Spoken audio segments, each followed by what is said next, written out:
Hello, fish keeping. All right, let's see if anyone is going to show up today. I gotta navigate to my stream on my computer so I can read chat. There we go.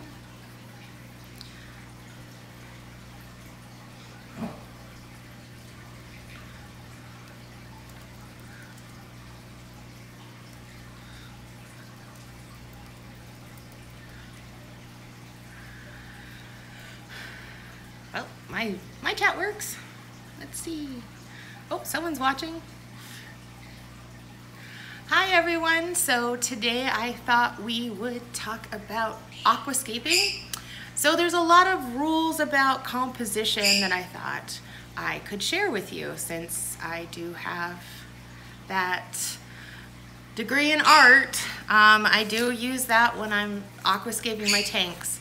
So today we're going to just talk about some ways we can use rules, and we can break rules because that's more fun, on how to put together our aquatic gardens.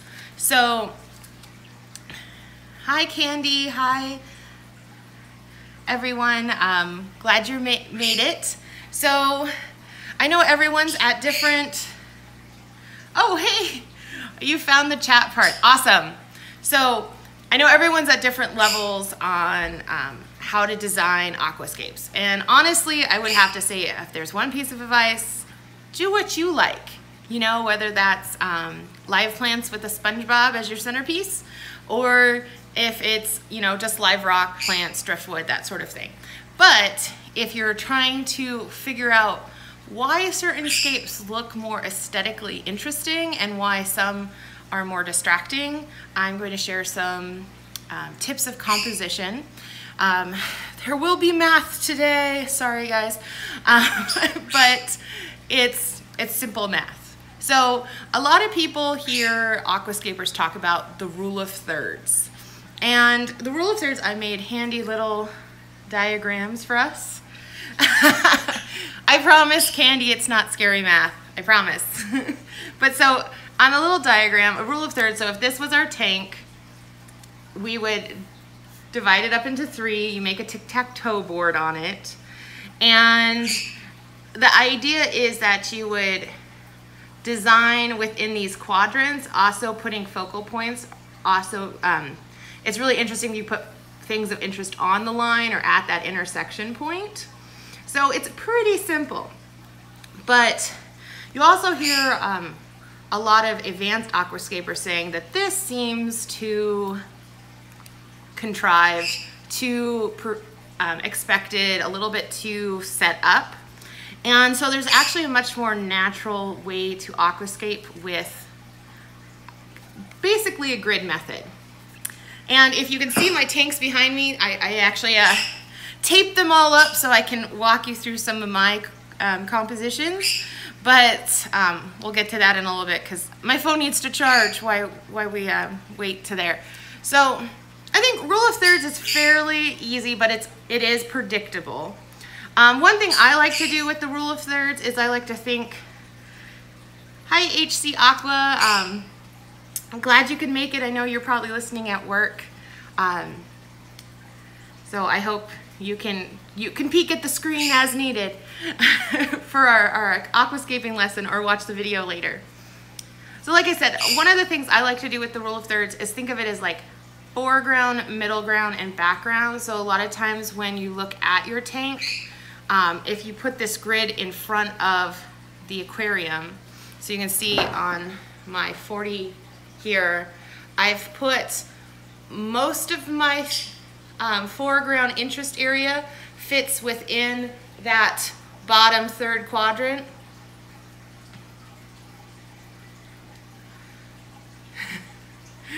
Hi Flynn, so you're at your swim meet, so you can't hear me, but you'll be in chat. Okay, so hopefully there's enough visuals you can follow along, and maybe someone can keep you posted on what's going on.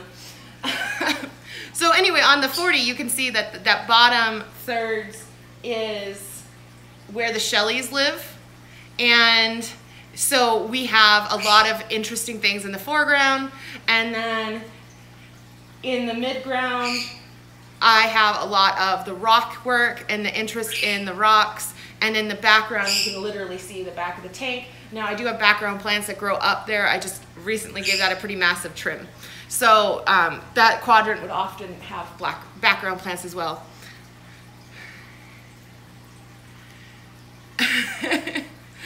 Hi Joel, how are you doing? I guess it's evening, afternoon in New Zealand. Your picture this morning was really cool. I saw that on Facebook, by the way. All those boats, although I didn't see any hobbits. The other Joel makes me think there's more hobbits. All right, so that's a pretty basic rule of thirds. So now we're gonna get a little bit more complicated, and I'm gonna talk to you about the Fibonacci sequence. 7:30 a.m. But it's only 11:30 here. Okay, I thought there was more time difference. Or is that the whole next day? I guess it's probably the next day, huh? Time changes make no sense to me. All right, so the Fibonacci sequence is a spiral that we find in nature. It's also a logarithm spiral, and it's found, like I said, in nature. Getting distracted by chat. See how well I can multitask on my Friday morning. You'll notice that it looks a lot like the inside if you cut open it like a conch shell or a snail shell. They grow in this pattern. And now it would be really cool to aquascape with this pattern in your tank, but it would be kind of tricky to get the flow just right. So I'm just showing you the spiral because the next several ways to compose are derivatives from this spiral. So you see this little hatched line that I've drawn, and this one is totally free-handed. Sorry, I wasn't spending an hour with my ruler. So if you notice, if I overlay the thirds on there, these lines are a little bit more inside of where the third is. And so if we take this line and we double it over, the good old sticky pad teaching method. You know, I have a slideshow on this when I teach it in my art class. Although they're overlaid over photographs. So I'm actually thinking I have that online. I might post that up too. It's like a 30-minute lecture on using these compositional rules, but you know, you could apply it to fish tanks. But what you'll see here is if you take that grid and you flip-flop it, you create a new tic-tac-toe board, but it's a little closer in the center. And what happens is this feels like a little bit more natural composition. So again, you can still use that foreground, middle ground, background. You can compose with your points of interest at these intersection points or on these lines. But it creates a more natural feeling composition where the rule of thirds grid feels a little bit more forced, and it's a bit overdone in the aquarium. Now, and stop me if you have any questions along the way. I have this grid on my new little 2.5, or the 5-gallon, which is a little hard. And it's a little hard to see. The tape becomes like the whole aquarium. But one thing I like to do, and you can kind of see on the grid below this, is if you draw a line across and then you connect these points. Oh, it's okay, Joel. I'm just getting distracted by you guys chatting too. But I think you can listen and chat, right? And we have plenty of time to actually talk about this. I just figured if someone was watching the playback, we would like to get this going first, and then we can chat about, you know, whatever we want. I'm more than happy to tangent rant. So, so you can see below this, I've drawn a line across here, and then I've connected at the opposite points. And what this does, and by the way, I forgot to tell you, this is, if you wanted to look it up, You can search the phi grid, that's PHI, kind of like pi, it's an irrational number, that's how these grids come about, but the phi grid, or the golden ratio grid. But if you make that connection on those points, you create this composition. And of course you could mirror it and flip-flop it. This is called the golden triangles, and this is my favorite method of composing aquarium. Yeah, see, you're learning stuff today, the phi grid. This is actually something I teach in my beginning photography class because these are really great compositional aids for photos, but there's no reason we can't apply it to our fish tanks. And I use this one a lot for my fish tanks because triangles, one, are really interesting shapes to create, but they also add stability. And you can see they're almost like 3/4 triangles, that sort of thing. And so you can compose along these lines, and that's really nice in the aquarium to have these strong diagonal lines, and then have like this nice sturdy shape. So you have like your foreground and your rock structure here, and then you can have some tall plants growing up here, and then you have your open space and, you know, some more plants. But this diagonal really creates a beautiful composition. And I mean, most of the time you can use both the phi grid and the golden triangles at the same time. It's because they're all based off of this Fibonacci spiral. This one's called golden triangles, or the Fibonacci triangle, if you wanted to Google that. They're all based off of some like 15th century guy named Fibonacci, who discovered this mathematical pattern, because obviously they had too much time on their hands in the 1500s. But they're all this beautiful composition. Okay, so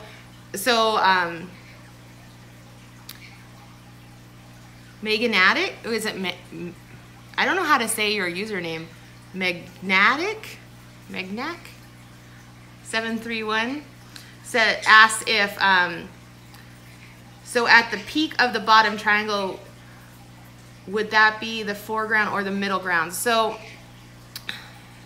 I would still say this is your middle ground, but it's where your peak of interest is in the tank. So if you have a rock structure, whether that's middle ground, background, or foreground, you'd want the top of the rock structure to hit right about here. So you wouldn't want big things sticking out over that if you're using this method. So I have one tank. I have my 10-gallon short. Just Megan works. I figured it was Megan something, but I wasn't sure. Sometimes people are trying to make usernames more complicated. I also was thinking we should have a discussion on if I should change my handle.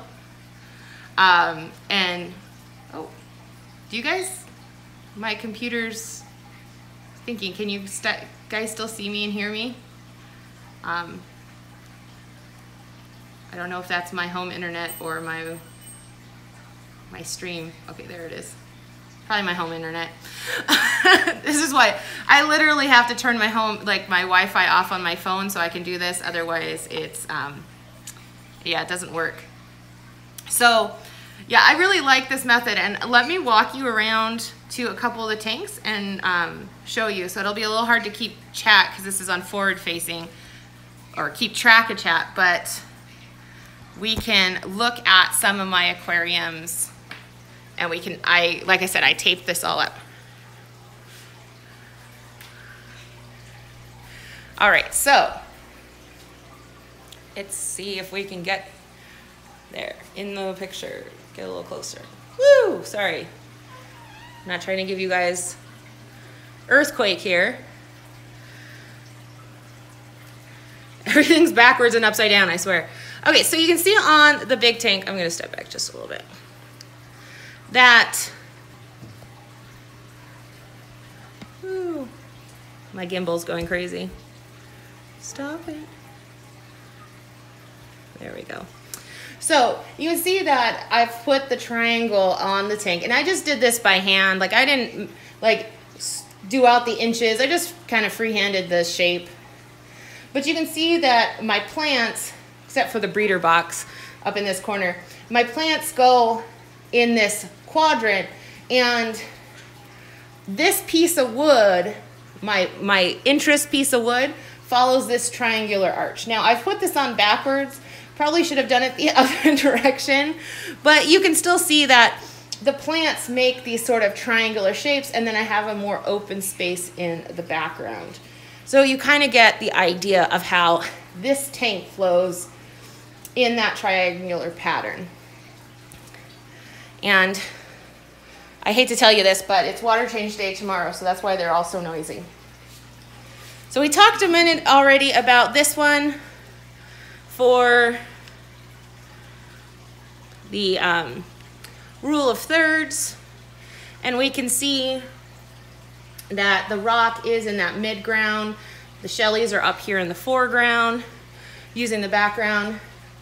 If we looked at it in more of that angular shape, this aquarium does have that point of interest with this rock, but it was the one that was easiest to do in the rule of thirds. My 55 over there has no compositional guidelines at all. It really needs to be like either really aquascaped or torn down and started over. So this little 5-gallon, I put the phi grid on, and you can see how, unlike the rule of thirds, it has a much more smaller center space. But that works because this point of interest here is where all that wood comes together.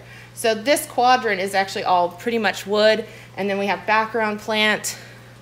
This quadrant's all the nubius, a little point of interest with the little pot hitting at this particular area, and then we've got some little, the lily bulbs being my foreground plants. Now these lily bulbs might need to be moved compositionally wise later on as they get bigger. They may not stay in this tank permanently though. They're in here to grow out before I might move them to the big tank. But this tank hopefully will have some shrimp in it soon. Right now it only has little tiny glass worms swimming around. So then, try not to trip over anything. We've got my Cory, my 10-gallon Cory Rainbow Grow Out. And this one I'm using that golden triangle on again. And you can see all the rock work leads up kind of at a weird angle. But it leads up to that point where that piece of rock in the back hits this. And so all of the rock work is in this bottom half.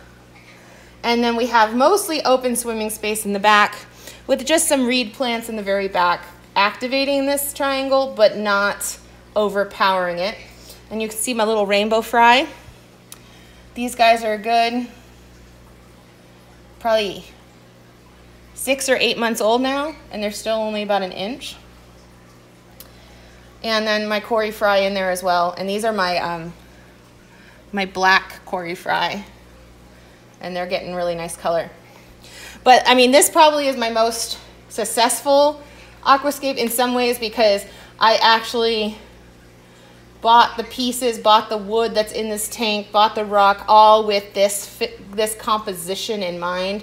Although I originally did this in a smaller tank, I then felt it was too claustrophobic in the 5-gallon, and I moved the rock and everything into the 10. But you can see if we take the tape off, you can then visually kind of see that composition there still, where it has that nice weighted, grounded feel with all that rock work, but still has a nice balance of open area and more busy, planted, rocked area.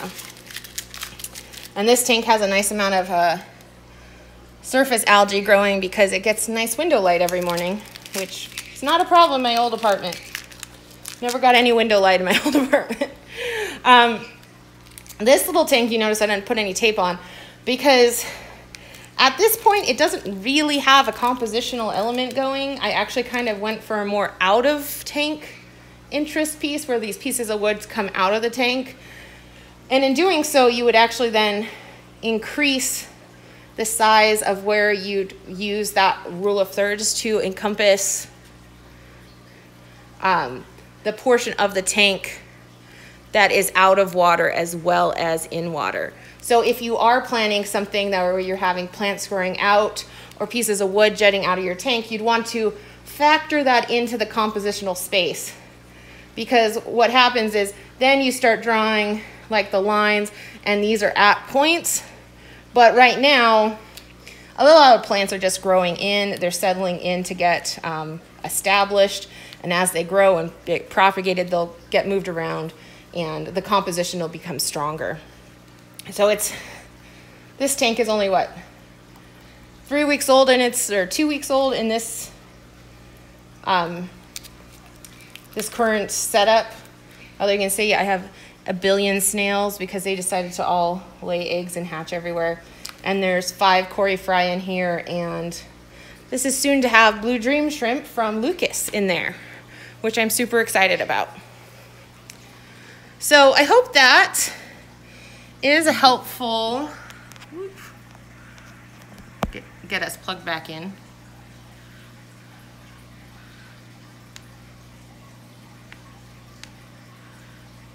I think my gimbal might be dying. Oh, there it goes. It was getting really crooked. So,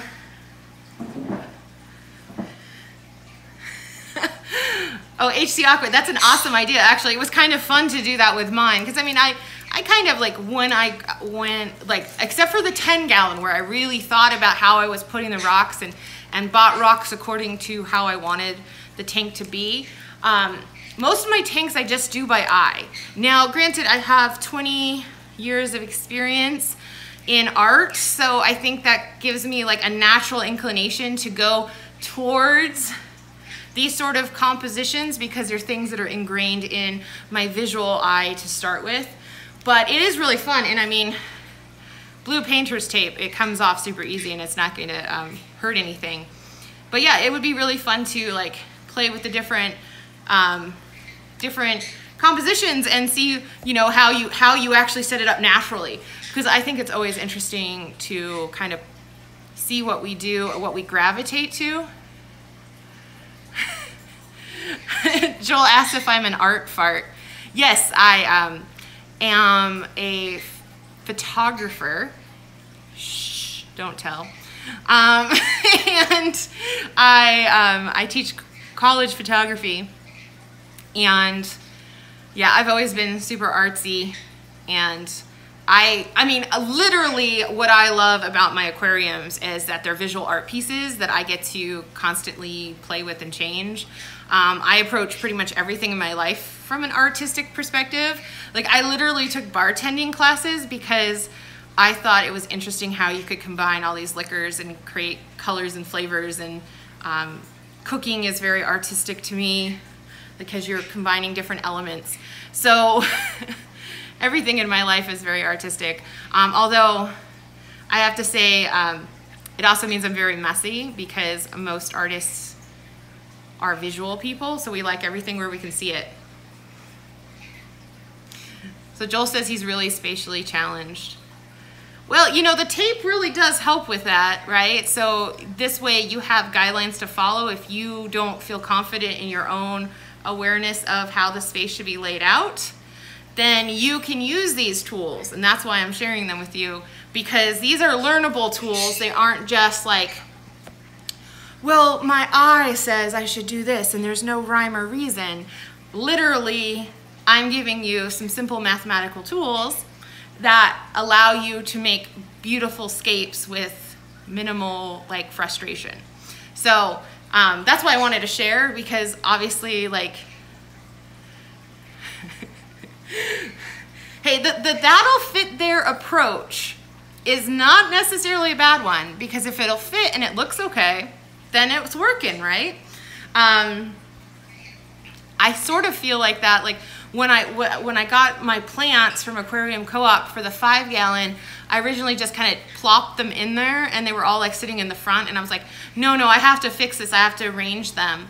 And now granted, I wasn't even thinking the phi grid when I put that tank together, but when I looked at it for this morning when I was prepping for this, I was like, oh yeah, that works on the phi grid, and then I taped it up. So like I said, learned behavior of years of dealing with these patterns and focusing on them as an artistic person. We do this naturally, but if you want to, you can, you know, simply tape up, and then you too can have fancy, beautiful aquariums that everyone will be like, wow, how'd you do that? And I think it's one thing where like you hear people, I've heard like an old video by like Rachel O'Leary. She was talking about aquascaping, and she was saying how, oh, she doesn't use the rule of thirds because it's overdone, but she's just naturally gravitating to the Fibonacci sequence and the phi grid in her compositions. She just doesn't have the term for it. So I'm just giving you like, this is the artistic terminology or scientific terminology, because all of this is math and science, you know. So if you like math, think of it as math. If you like art, think of it as art, because you won't be as scary either way. So Jane says that all my tanks start as plant grown out tanks and have no reason to them at all. So yeah, you know, it's easy because like that little 5 gallon, the short 5 gallon, I don't know how to refer to that tank because it's such a weird shape. The half 10 gallon. You know, at this point, I put plants in there with some sense of order, but a lot of it's going to see how those plants respond under the light. So I put a bunch of crip in there, and if it decides to grow real short, it might move to my front and become a foreground plant. But if it decides to be tall and go all the way, you know, all like 6 inches of the aquarium up, then, you know, I'll move it to the back or move it to the sides. So one thing I like about that little tank is I can see it from either side. Yeah, it's a 5 gallon low boy, basically. It's kind of how it feels, right? It's a really cool tank, and I bought it specifically because it would be good for growing out cories, because it has a nice footprint, but it's not, you know, as tall, and when you're growing out fry, you don't need all that vertical space.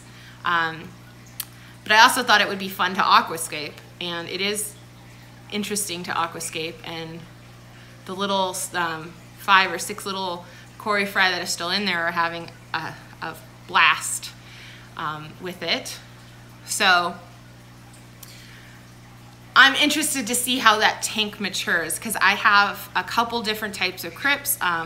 I think I have Crip Parva, which tends to be lower growing, but it was growing in the 5 or the actual 10 gallon, and it was growing kind of lanky. And then I have some Crip Windetii, whatever, however you say it, the Florida one, and that I pulled from my 75, so that could grow tall. It could grow short because there's a lot more light because it's such a low tank. So it's interesting to see how the plants respond. So until the plants respond a little bit more, right now all I have is hardscape in there. Where the 5 gallon, I ordered plants, and since I got them from Aquarium Co-op, instead of pulling them from other tanks, they pretty much have a predictable size. You know, the Nubius are going to be the size they are. The stem plant is going to be as tall as I let it grow. And then of course the dwarf aquarium lilies, like I said, those may move once they get bigger, or if they decide to stay short and squat, then they might stay where they are. Hi V-Stag, how are you doing today? So today is me and Joel Glassbox's Saturday, even though it's technically Friday here, but it's my day off, so it feels like Saturday. but I know a lot of you guys are working. Sorry. If it makes you feel better, I had a field trip yesterday, and I took my students to Red Rock National Park, which is beautiful, except we were having high winds, and there was a lot of dust being blown in our faces, in our ears, in our teeth, in our mouths. Like one of my students is like, my gum's really crunchy. It was a little dangerous for the cameras because of the high wind, so I had a UV filter on my lens so that I hopefully didn't get any scratches on my good glass on my camera lenses. But it was really fun. First time I wasn't teaching in the classroom all quarter, so it was really fun to go out. A nice day, you know, 73 degrees Fahrenheit, and everyone thought it was freezing. Las Vegians are wusses. But it was a beautiful day to be hiking, except for that high wind, but it was still lovely out. So I actually really enjoyed my my class yesterday, but you know, normally I'm teaching till like 10:30 at night, so that's why I miss Corvus Ocean's streams most nights, because I work from 1 to 10.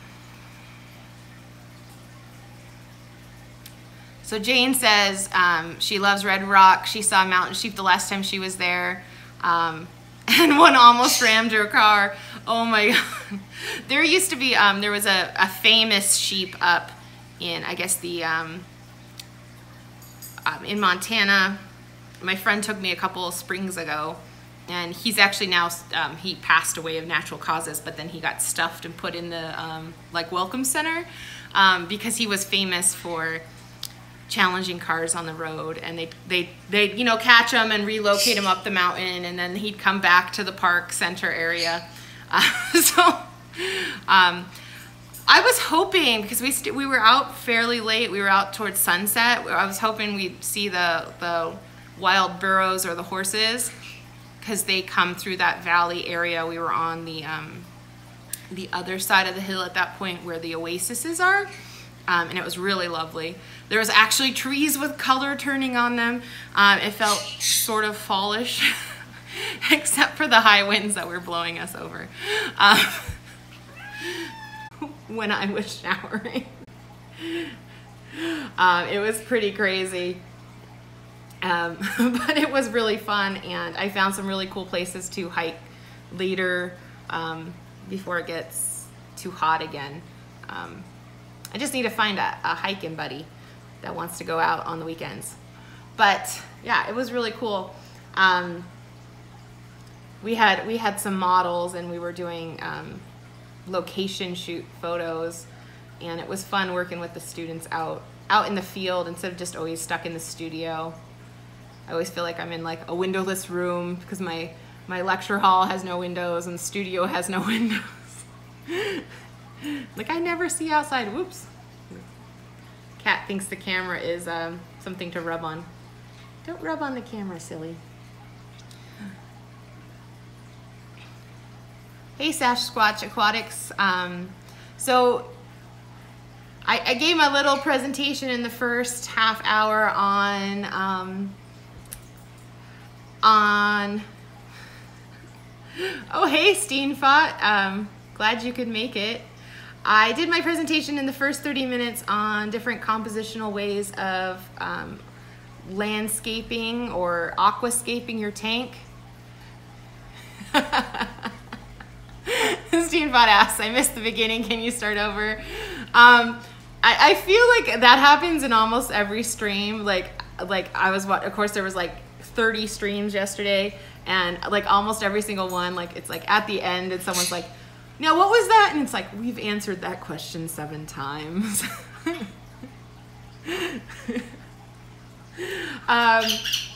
So basically I talked, if you want a really fast recap, about different methods of laying out your aquarium. So we all know the rule of thirds.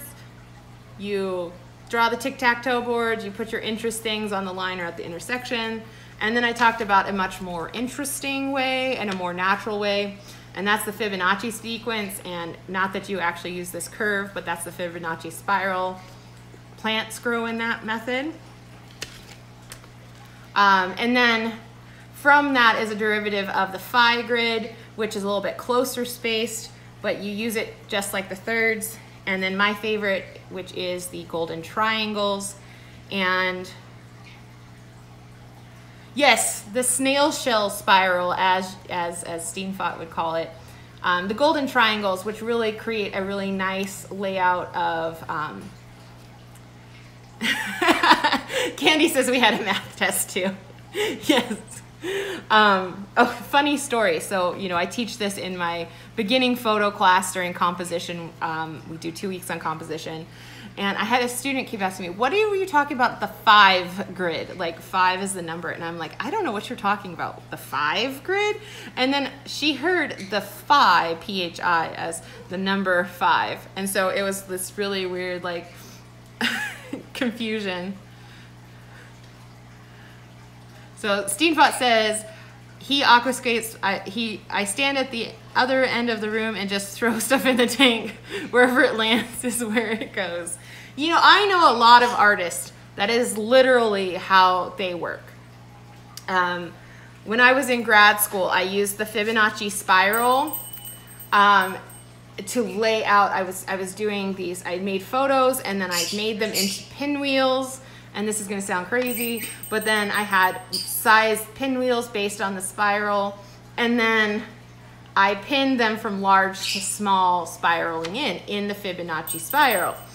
And when I was working out the layout on the wall, one of my cohort came in and was like, oh, see, I would just throw them out on the floor or throw darts at the wall, and then where the darts landed, I would just pin them up. And it's a valid compositional technique. It's called chaos. I teach that under pattern and chaos in composition, where you can, you know, if you have an ordered pattern, you have an ordered, you know, repetition of something and it's in an order, it's pattern. But if it's in a chaotic placing, then it's chaos. And it can work as a visual technique. But I don't necessarily think that's how you want to do your display tanks. Joel says Bob's approach is even more rough than mine. He doesn't care if it fits. Yeah, see, Joel, you're at least making sure it fits in the space, you know. It sounds like Bob will throw something in and it could just land on another plant and he'd be fine. But you know, I think we all have like plant holding tanks. So when we get new plants, well, in theory we should have a plant holding tank. And those just hold the plants, and we might like move them around. You know, I've noticed in a lot of Bob's videos, he has them still in the pots. And so I don't really consider like them in the pots as aquascaped necessarily. It's once you plant them in like the gravel or the sand or the, you know, soil or whatever, then you have some permanency there. But you know, like I said at the very beginning of this video, the thing that's most important is that you like how your tank looks. You know, I often think that, you know, I see these tanks, you know, if you're on any of those, like Facebook groups, and they have the Aquascaping Facebook group, they have these amazing tanks and they must spend hours on them. I mean, one thing I use pretty easy to grow plants. My favorite plant's Anubias. I think it's gorgeous. It eventually grows out and you have lots of it. I have probably more than I need right now. It's kind of funny because when Corey brought in a few new types and I'm like, oh, I need these new types, and I'm like, but where am I gonna put them? You know, the 75, that whole side is just packed with different Anubias right next to each other. So, I mean, it looks gorgeous because it's this beautiful green mountain of Anubias leaves, but you know, that's like 5 years of growth on Anubias plants. And so Bob says there is pots because he buys in bulk.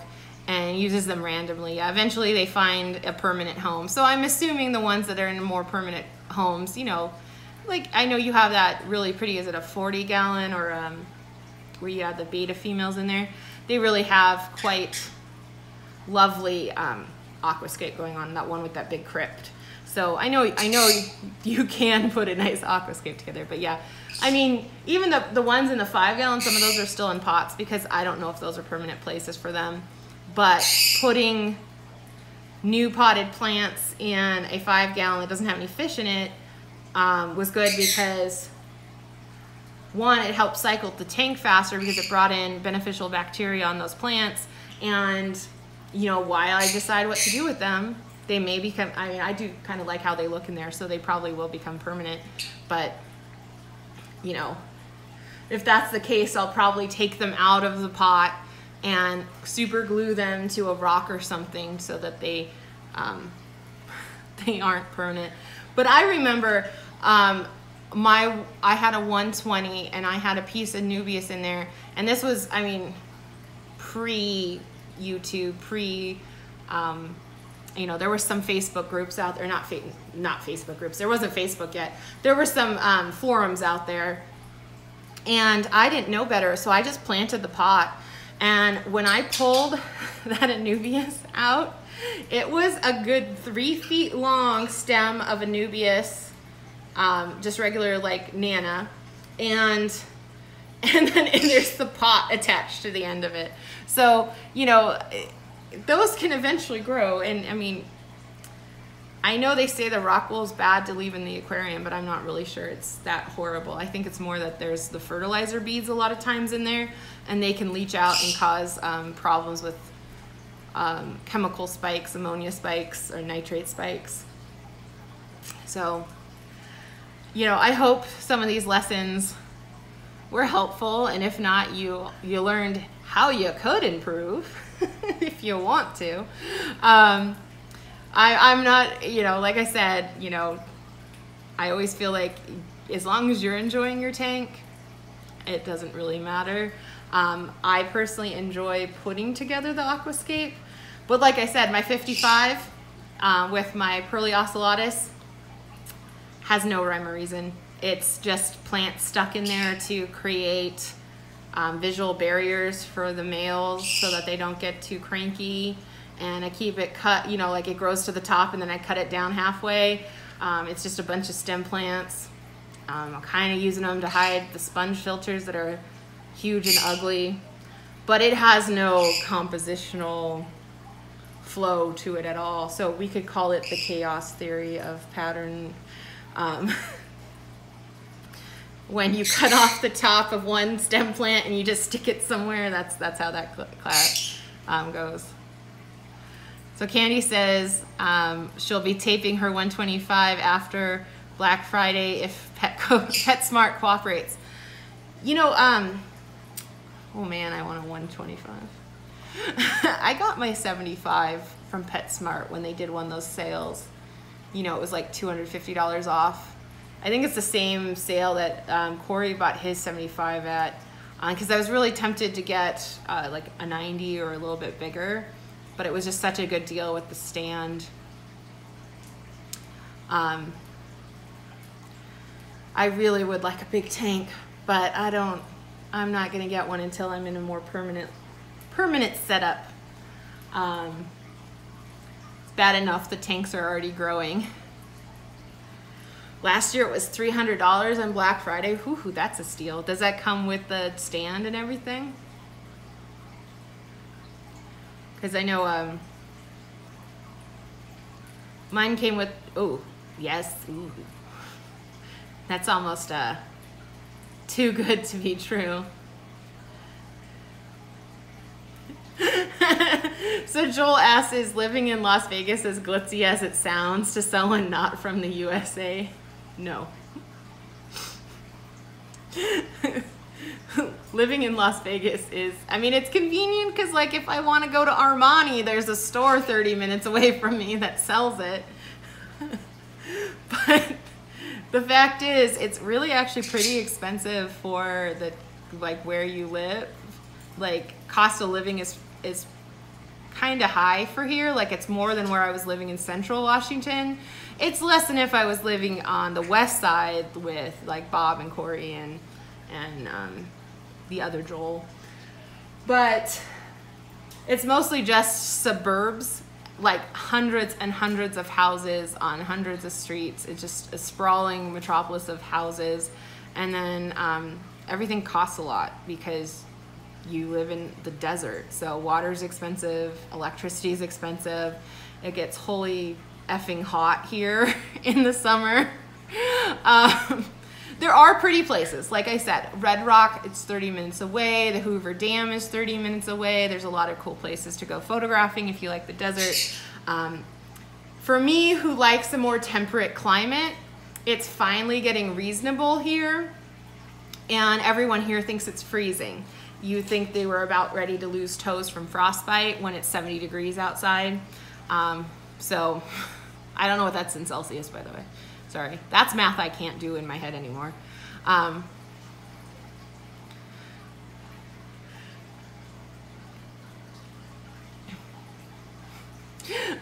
Sasquatch is asking Bob how many empty tanks he has in his garage these days. I'm guessing more than I have going. I'm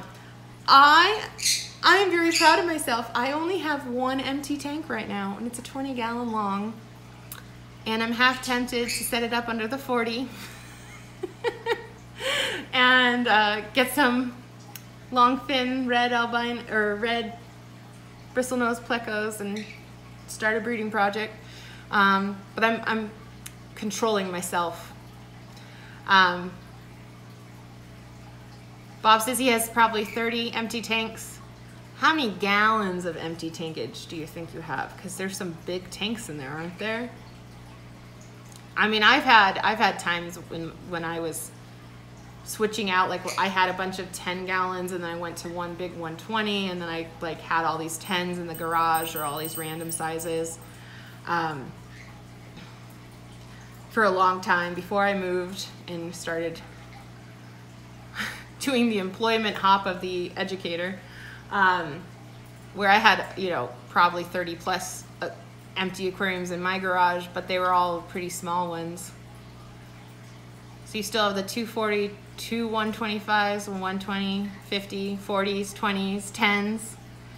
You could start your own Petco $1 a gallon sale in there. Although I'm wondering why you don't just set up your garage as your fish room. I mean, you live somewhere that it's not going to get too cold or too hot.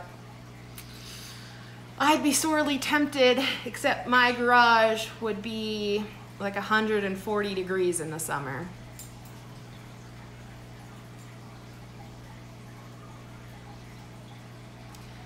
Yeah, I don't ever get my notifications on Facebook, but I think I turned that off because I was getting so many, especially on the groups, like my Las Vegas saltwater fish keeper group.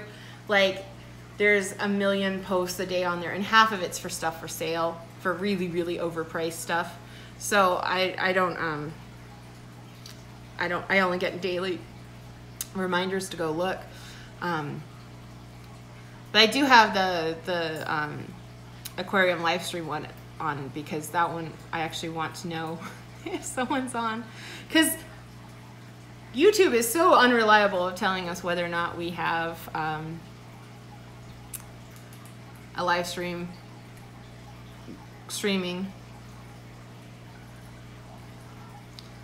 So the 8-foot 125 tank is basically 255s lined up, so it's 8 feet by 18 inches by like 2 feet tall.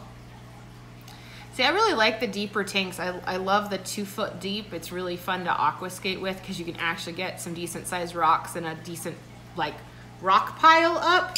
Where if it's too tall and thin, like the 55, I think one reason I haven't really done much with it is because unless I can find a really sturdy, like triangular piece of rock where it's really big at the base and then it tapers up, it's gonna look awkward. Or I'm gonna be leaning rock against the glass, and that always freaks me out. I don't like the glass and the rock touching, or the potential of the rock to fall and hit the glass.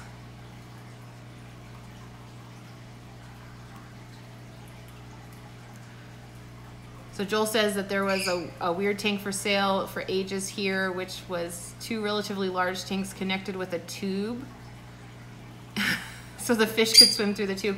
I've seen that, and like, I think, oh man, a million years ago, Joey at King of DIY made a connecting arch thing. So he had 2 tanks, and he showed you how you could make the connecting piece and then get it so that the water would go through.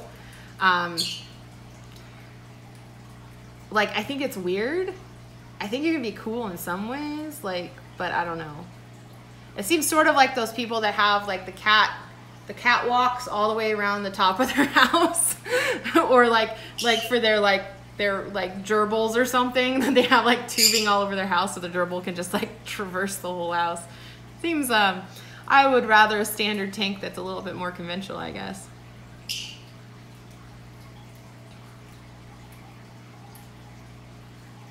Yeah, I wouldn't want to move that either. It would be just, oh, twisted it wrong and the whole thing cracked, and now you've blown out all this aquarium.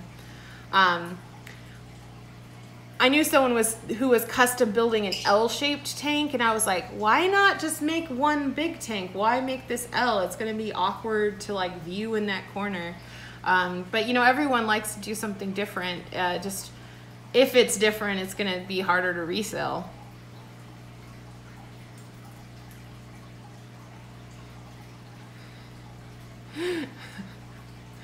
A friend of yours, Joel says a friend of his wanted to do the catwalk approach in his house. I mean, I'm not gonna be wrong. Like, I see the pictures for like the aquarium bedstead, like where it's a full tank that arches over your bed at night, and I'm like, ooh, that would be kind of cool. And then I'm like, if that sprung a leak, I would be terrified.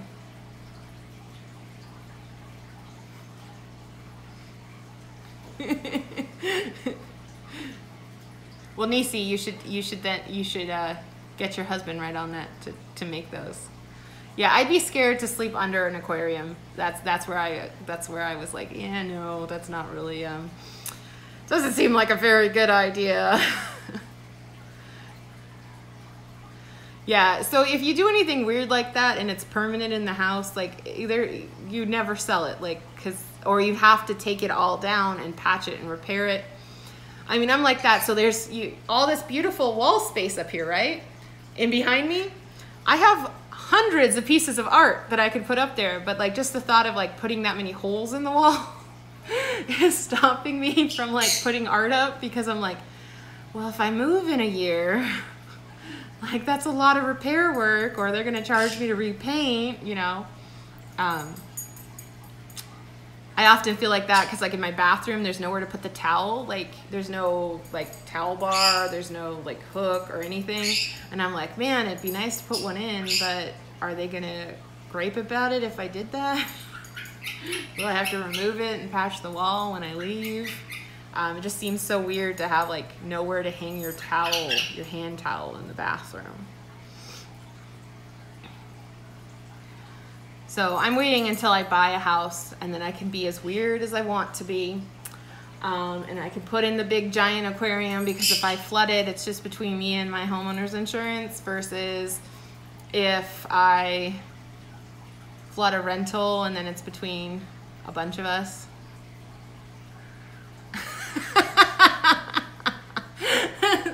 Nisi says, aren't I fancy needing towels for them? Well, you know, after you've washed your face and you're dripping water everywhere, it is nice to have a towel.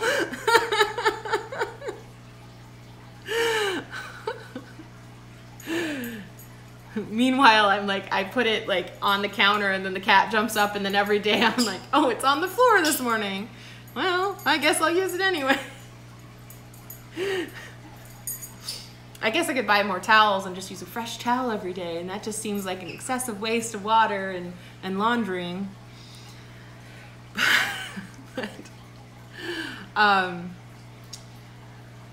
well, this has been fun. I don't know, does anyone have any other questions they want to talk about aquascaping or Las Vegas, living in Las Vegas. So Joel, if you've ever watched the movie Fear and Loathing in Las Vegas, it's nothing like living that if you live here. It's just suburbs. I mean, I think it's like probably the same as like we all have this glamorized view of you living in New Zealand, and you're like, I probably just live in a house, in a town, in a city, like, but we all think it must be fabulous. I just think of the Pawn Store guys.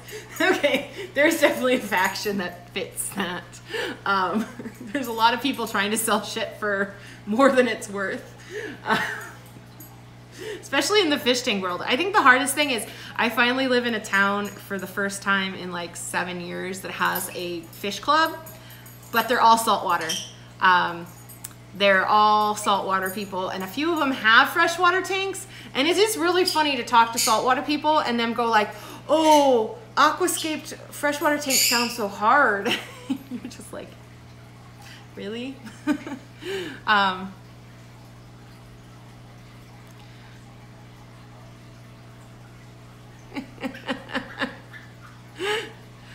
Vegas isn't actually that small. It's pretty sprawling. I mean, the downtown strip area is very small, but it spreads out for quite some time. You know, there's a North Vegas, which is out towards the Army base, and then there's a lot of these little like townships almost, like little suburbs. So like I live in like Silverado Ranch area, which is one of the nicer areas, but it's also really close to where I work. And then there's like North Vegas, which is a lot cheaper to live, but it is literally a 45 to an hour and 15-minute commute to where I work. So it is, you know, it is sprawled out quite a lot. And, you know, the houses are really on top of each other because unless you're really wealthy, there's no reason to have a yard because yards mean water, and water is expensive. So a lot of the houses are really close together, or they're apartment buildings or condos or townhomes where everything's attached. You know, I have a backyard here. It's about 4 feet deep, and you know, the width of my house. So it's really not, you know, I mean, I'm happy I'm finally in a house, but at the same time, my house payment and my utilities is half of my income a month. So I'm really struggling a little financially. Yet I can't stop buying fish stuff. It's a catch-22. So Megan asked what kind of bird is chatting in the background. So he is a black-capped conure. His name is Ducky because when he's happy, he makes little quacking sounds. And he likes to chat when I'm chatting, and he laughs when I'm laughing. And if we're really lucky, you'll hear him say, hey, Ducky, because that's what he says. And he says, hey, Ducky, and pretty bird. But he's not one of those birds that talks a lot. It's mostly chirps and bird sounds, which is okay, because last thing I want is a bird that says, like, F you all the time. But he thinks it's funny, because that's his little laugh. So, AC Aqua is asking about FERTs. So, right? Birds that talk aren't always a plus. Sometimes it's better for them to just talk bird language, because then you don't know if they're cursing you out. So AC Aqua asked about FERTs. Right now, all over the tanks, I use liquid carbon, and I use Corey's Easy Green, and then I've just started dosing with the liquid iron fertilization. I've just found that's a more convenient. It's a little bit more expensive to get the liquid ferts. Before I was using the AI method by Tom Barr, which, if you don't like math, it's a little bit complicated. It's very sciencey. I mean, I find it fascinating. I would love to have a sit-down conversation with Tom Barr. I think we would geek out really well on chemistry. But I was doing powder ferts because they're way cheaper, And once you get that dialed in, it's pretty easy to just, you know, dose as needed and then do your water change to reset. But just time constraints of my job, the liquids are easier because they come all mixed.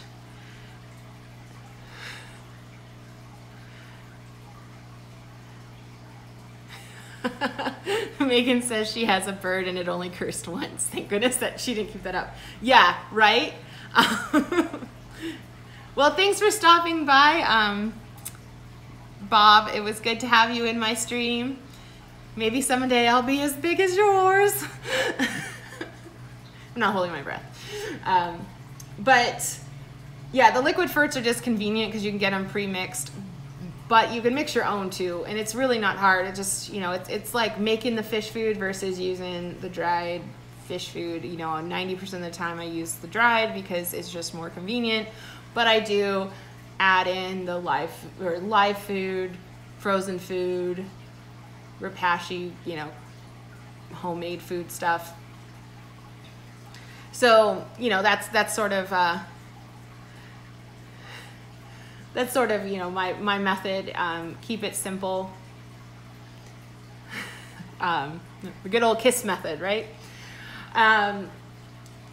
So yeah, I've been using the Easy Green, and I had no issues with iron in Washington. So this is interesting because you have to know, like, if you're using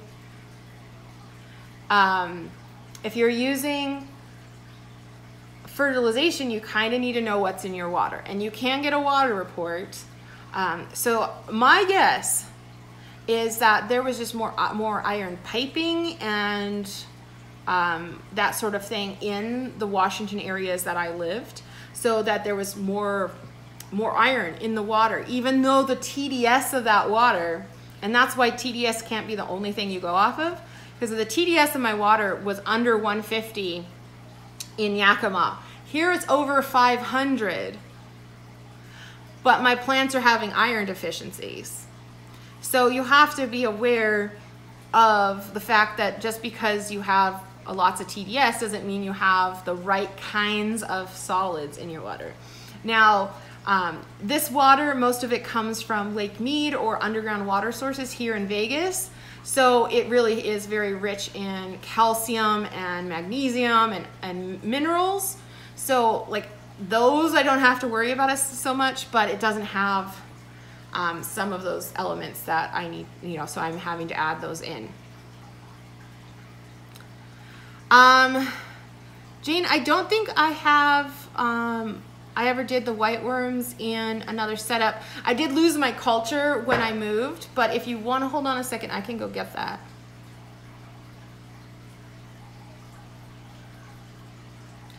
I did show the plants that have the iron deficiencies in one of my last recent video posts. I can't remember exactly which one it was. I think it was the one I was doing water changers on. It was either the last one or the one before. Well, the last one was the pleco, so it was probably the one before that. But basically the leaves, so it was Anubias leaves, and they were coming up and they were very pale yellow instead of that rich green, but the veins themselves were green.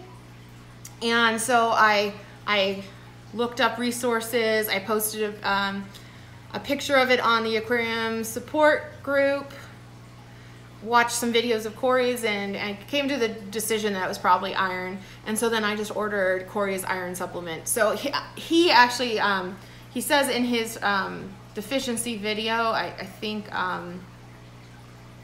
Candy or Nisi linked it to me when I posted that picture up on the forum, was that his Easy Green doesn't have a really high iron content because it tends to be something that isn't as necessary in the mix. So it's not too hard to just, you know, one thing I love about all his mixes is 1 pump per gallon. So it's like I just pump in 8 times. Yeah, Candy did. All right, HC Aqua, thanks for stopping by. I hope to see you next week. So yeah, let me go grab the setup because it's all in there. I just don't have a culture going.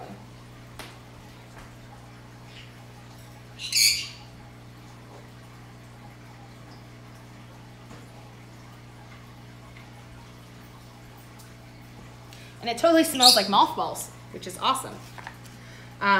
So if you ever get flies in your white worm cultures, mothballs, you don't put them directly on the culture, but you put them in like a little dish or on a lid, and it will create a this one hasn't been cleaned out. That's awesome. It will create it will kill off the flies without affecting the worm cultures. So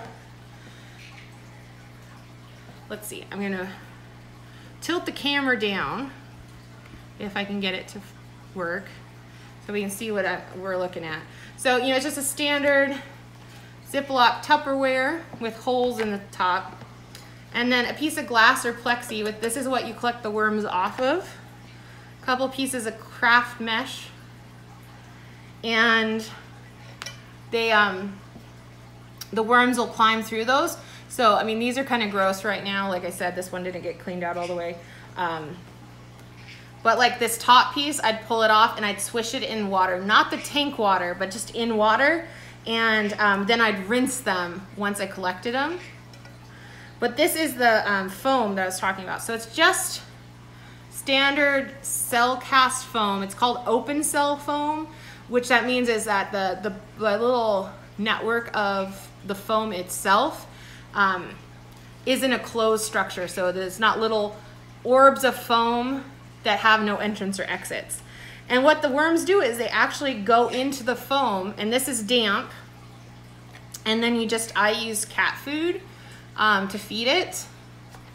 And you know, I just put the cat food on there. You can see the indentions where the cat food would be put. And then the worms would come up and eat the cat food, and they'd breed in that foam. And the foam kept it nice and moist without using soil. And what was nice is if like in the soil, you have to like at some point replace half of it and mix it, you know, with fresh, is you could just take this and lightly rinse it with dechlorinated water, and you could refresh the foam without needing to, you know, replace half of it. Or the other thing you could do is like cut it in half and then put half of it into another thing with new foam, and you could then create a second culture. And like I said, you can just get that foam at any craft store. It's the same place I get my my filter floss bat, you know, like the polyester batting for my filter floss. A lot cheaper than buying it as a fish product. You just have to get the stuff that's not treated for mold. And they sell this for like doing pillows, and I got a piece, and they sell it in different thicknesses, but sometimes you can find scrap that's cheaper.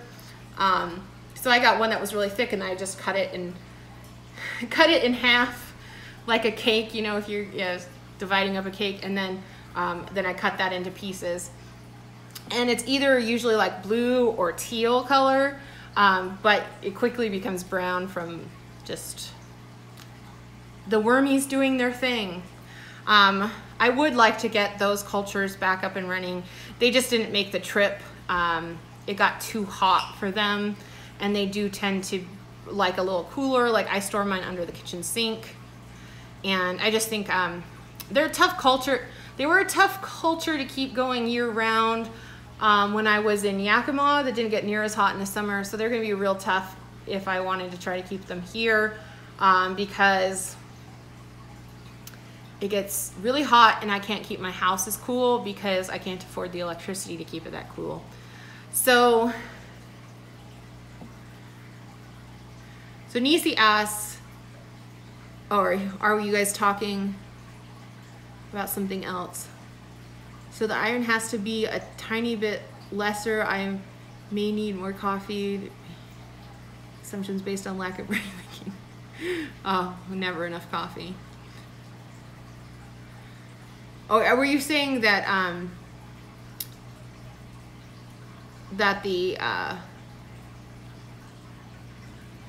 iron additive that Corey sells is shrimp safe?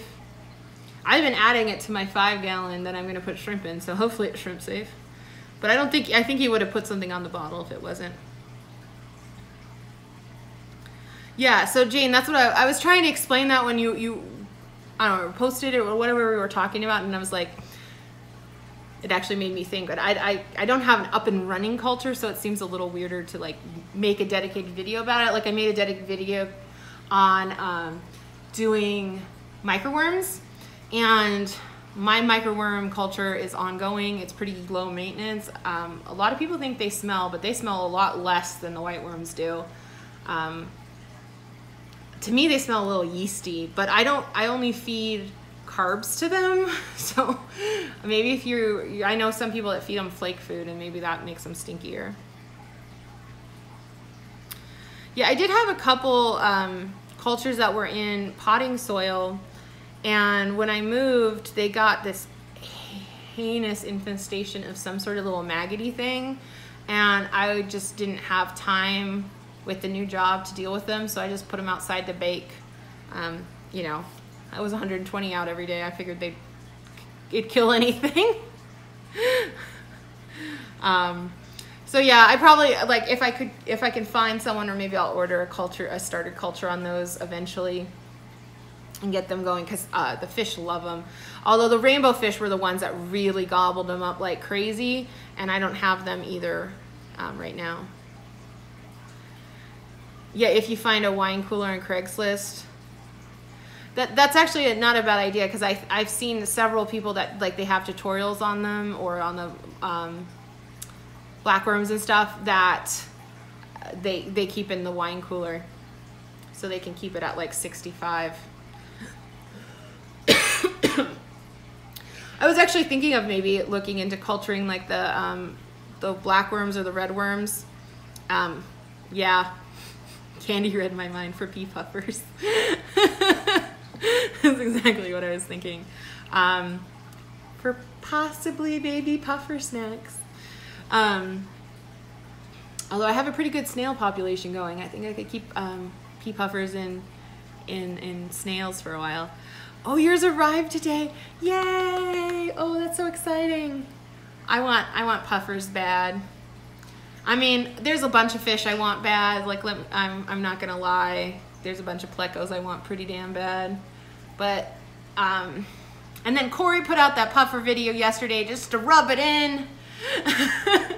Although I'm like, ooh, I want a Congo puffer. You know, it's the $150 or $190 one. But, you know, I was thinking, like, you know, I like the fact that he said with the Congo puffer that they were Corey safe, because at this point, if I was to set up a tank with them, like, I would want my Corys and stuff.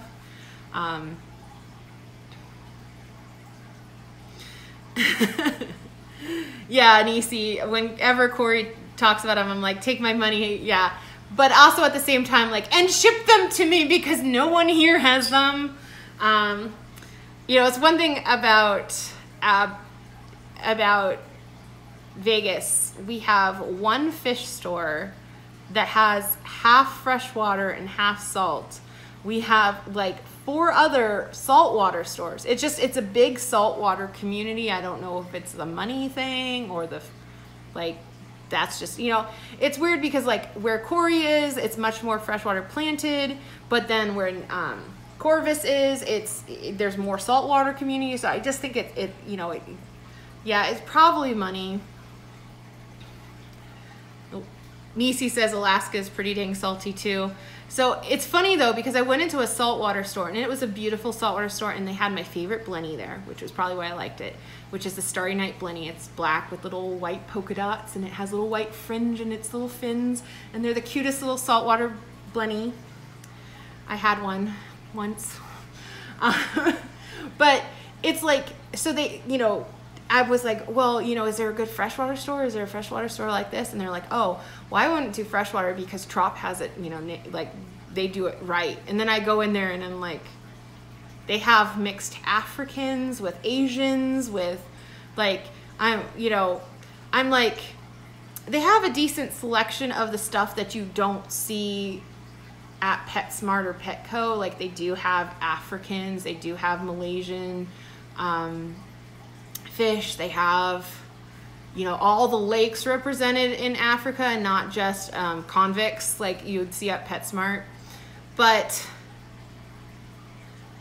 it's like, you just, you know, they never have enough of anything. Like I see a pleco I want and they have like one.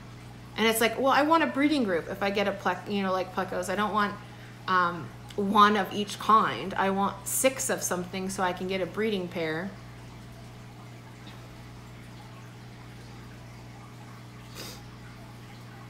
Yeah, I heard the black worms are pretty easy. Aren't they the ones that you basically culture in a tank with just some gravel in the bottom?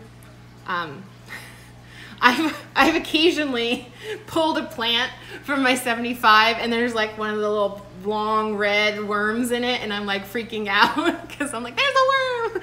And then like I would like dangle it in front of my rainbows and then they'd gobble it up. So it's like, obviously they're not too bad. You know, it's actually, you know, I think it's interesting. There are quite a few pet stores here and they have a huge exotics. Like there's like 2 or 3 exotics. And I went in there and I was like, I want flying squirrels.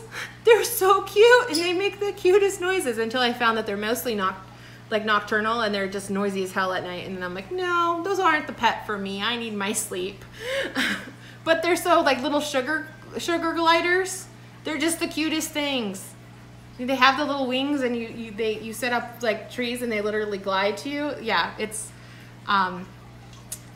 they're adorable, right? Nisi wants sugar gliders. So cause of course I did all my research before I just went and spent a bunch of money on new pets. They're illegal in Alaska. It's not like they're gonna take over Alaska. That is not their climate. Like in California, most of the reason things are illegal is because like they're worried that they'll be invasive. Here, I don't think anything can live outside, so they're not too worried about stuff.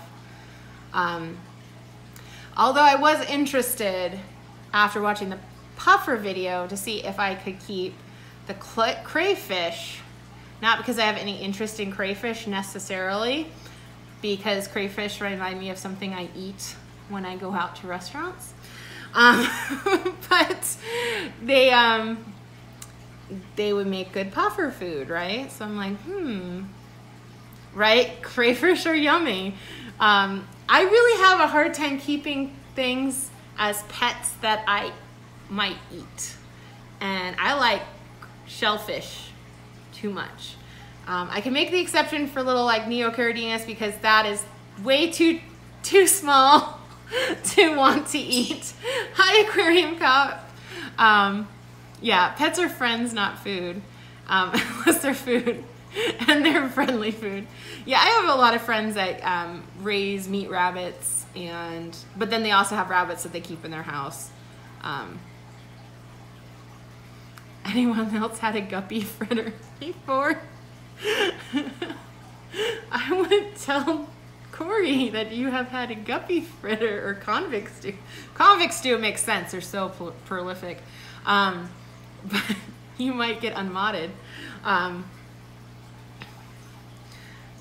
Yeah, I mean, it's hard. Like, I think it's one thing if you're like raising a cow or pigs for food, you can kind of keep that like in your mind and not get as attached. All right, Jane, well, thanks for coming, and you know, do guys let me know, like, you can leave comments if there's anything in particular you want me to talk about. Otherwise, we just prattle for a while. So it was actually interesting. I went to this talk on Madagascar rainbow fish, and now there's only one kind in the pet trade that's from Madagascar, but there's hundreds of kinds of Madagascar rainbow fish. But one of the really interesting things is that the native people, they actually catch the Madagascar rainbow fish and they smoke them, and they're kind of like sardines, like they eat them whole. It's a huge staple diet in the like native population. And so it's one reason why like that particular fish is doing well, because the natives are invested in like its conservation, because it's such a big part of their like family food cycle. But it was really interesting to be like, oh, those beautiful rainbow fish, they're eating as crackers.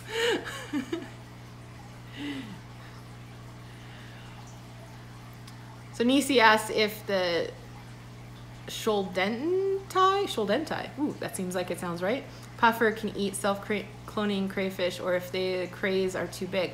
Well, I think even though they're self-cloning, they have, the babies are pretty small.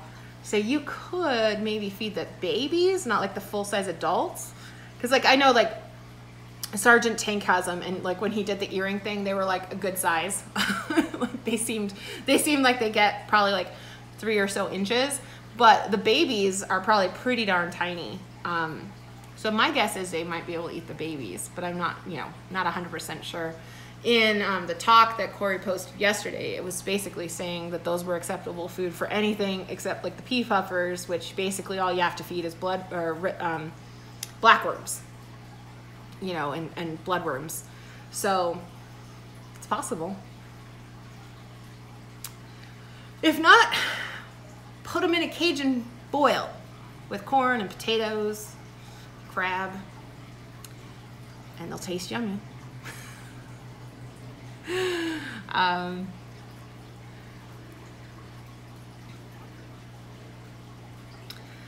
So are there any other questions today? We're gone on for about 80 minutes here, so that's an hour and almost an hour and a half, and we'll probably wrap up in the next 10 minutes or so. So is there any last questions on anything in particular? I don't know, anything at all that you want to know.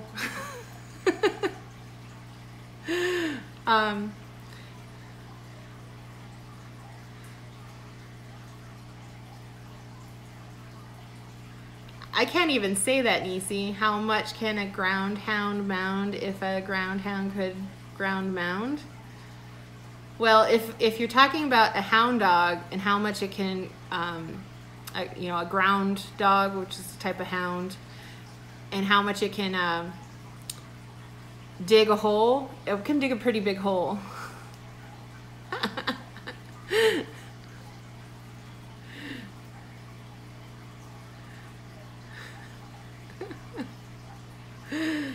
Oh, geez. You guys are too funny.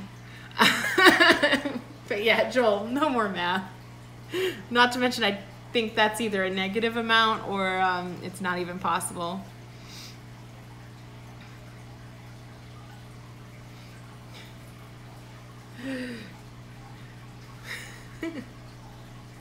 Yeah, it's simple but hard. It's like those, you see on Facebook, there are these ones like, which bucket will fill first? And I'm like, it's always the last one, guys. The one at the end will fill before any of the other ones. But, it's always like this huge debate of like, which bucket will fill first? How much do we pay for our RO water at the local fish store? To my knowledge, my local fish store sells RO for like 25 cents a gallon. There's one of those little RO water stations right by my house, and it's about that, maybe 50 cents a gallon, maybe $1. I don't buy RO. I just use my tap water. If I can't keep it in my tap water, I can't keep it. Which is one reason that's keeping me from I kind of like, because I live in Vegas and there's saltwater stuff everywhere and it's constantly available for used or cheap or just available like readily, with lots of stores to choose from. It really makes me want to set one up.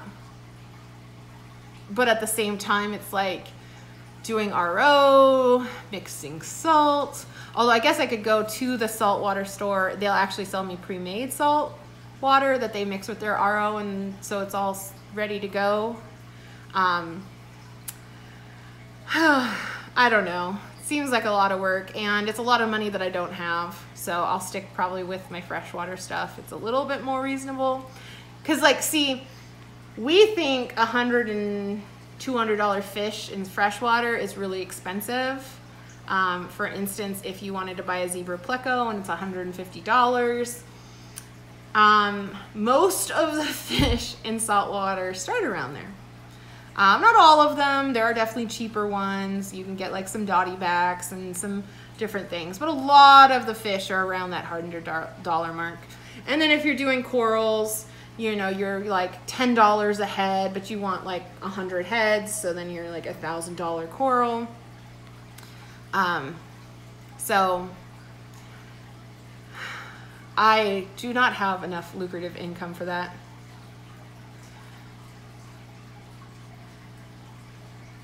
So Sasquatch says, I hate math, but wouldn't the ball cost a nickel? Let's see, let's actually look at this question. If a bat and a ball together cost $1.10 and the bat costs $1 more than the ball, how much does the ball cost? Yeah, 10 cents.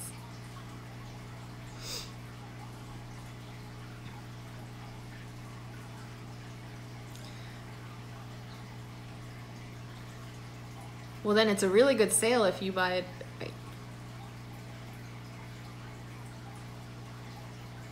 Huh. I don't know. Math.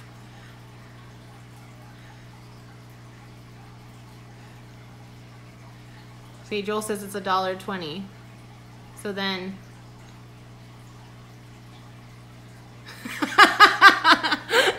Nisi says, stop accounting us to death.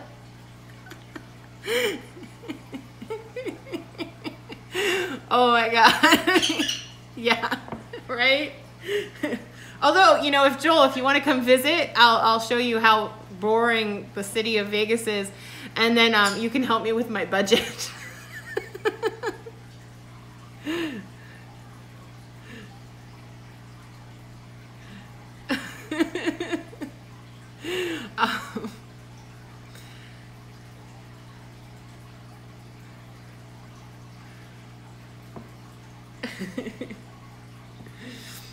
So, you know, I mean, I'm totally like, I have a spare room and I can buy an air mattress. That's my accommodations I can set up. Anyone who wants to come through Vegas who's not necessarily into the whole like gambling strip thing. Although if you want to go do the strip, that's fine. I just don't expect me to go with you.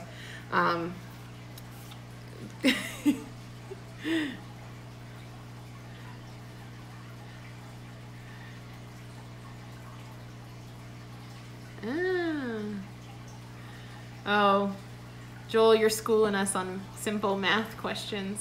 I always hated word problems. I was really good at like calculus and you know, linear geometry, but it was like, just give me the numbers and I can figure them out, but don't make me deduct something out of a question.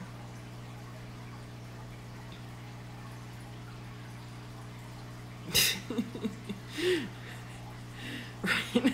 I can't do Common Core math without a calculator anymore. I have, little known fact, an associate's degree in mathematics. Doesn't mean I remember any of it. Occasionally I use it to like do some chemistry stuff, like some, you know, basic algebra type stuff, but like I deal with fractions. See, cameras have fractions. There's some logarithms. When I bake, there's like halving or doubling a recipe. That's about the extent of math I use on a daily basis.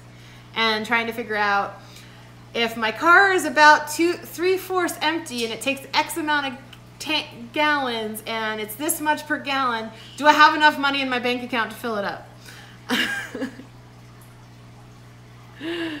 I think, you know, that's the real math. Like, you know, the real math they should teach you in school, like how to file your taxes, how to save money or do a budget, how to, I had a student go like, my credit card keeps charging me interest, but I haven't charged anything out. I'm like, well, are you carrying a balance? He's like, yeah, I'm paying the minimum every month. And I'm like, well, that's how credit cards make money. Like, they don't teach these students what a credit card really does and why you don't want to carry a balance, because you're actually paying a lot of extra money for something, or loans, or interest rates. Like, where's practical things like how to buy a home? Nobody ever teaches you that.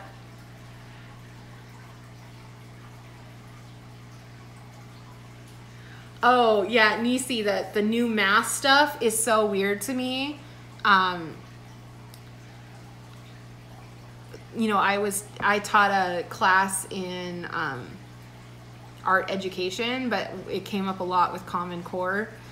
It's just the weird way they do like addition and subtraction. It's like, can't we just teach them how to add numbers? It seems to have worked for the last 300 years.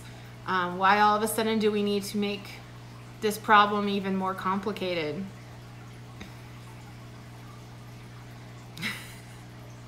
Yeah, I can see that. Common Core math is proof that they don't teach anything real in school. I can tell you from having a bunch of 18-year-olds that, or 18 to 20-year-olds that have failed out of real school, like real college, and are going to an art institute or art school instead. And not all of them have failed out of real college, but a lot of them aren't good at academics, so they're going to art school to focus on what they are good at, and then not have to do a lot in the math and science and English and writing and history part of a general degree. They're not teaching shit in high school anymore. You know, you look back at like 1900s, and most kids didn't make it past 5th grade, but the fact is they knew more at 5th grade than a lot of our seniors graduating, because we're lucky if they're reading at a 5th grade level. We're lucky if they're doing math at a 5th grade level. Nisi, you are correct. It is why we have fingers and toes, so we can do adding and subtraction. Although I did see a really cool thing about like doing, like it's a like evidently Japanese way that they do math, where like they do this grid, which was like fascinating to me, but it actually seemed more complicated than just, you know, multiplying. Well, you know, like one of my things I learned in school, everyone had to pick a number and learn the multiplication table based on that specific number. I mean, we had to do it for every number, but like this one particular thing. And so I learned 3s, and that has been really helpful in my life, to be like count by 3s, and like since 3's a prime number and you can't divide by it, like we had to pick a prime number, but we couldn't pick like 2.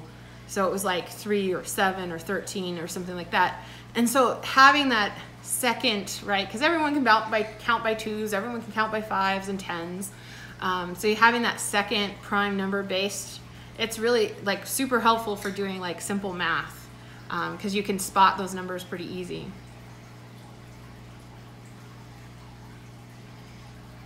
So Sasquatch says, I feel like school is just there to train you to show up on time and do your work and listen to your boss and to never question authority, what authority tells you. I wish college was a little bit more like that. I'm really lucky if my students show up, are on time if they show up, listen to what I say, read the instructions. Oh my God, that's a shocker right there. Don't question what I'm saying, because obviously they know more about photography than the person that's done that for their whole life. But you know, for everyone it's different. But I also think the Vegas students are a little bit more contrary and ornery than any other students I've ever taught before. Like, they seem to work the system really well.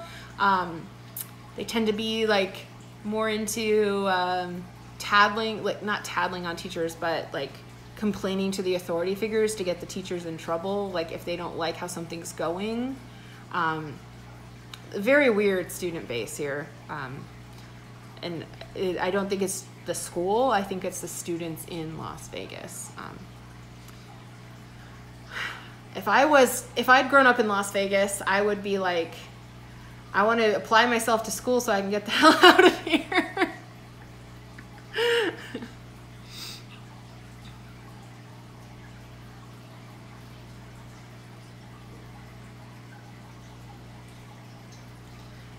So Nisi says, she memorized the 12 by 12 table in elementary school, and it was a contest between her and a friend, and she won, so she got a Barbie doll.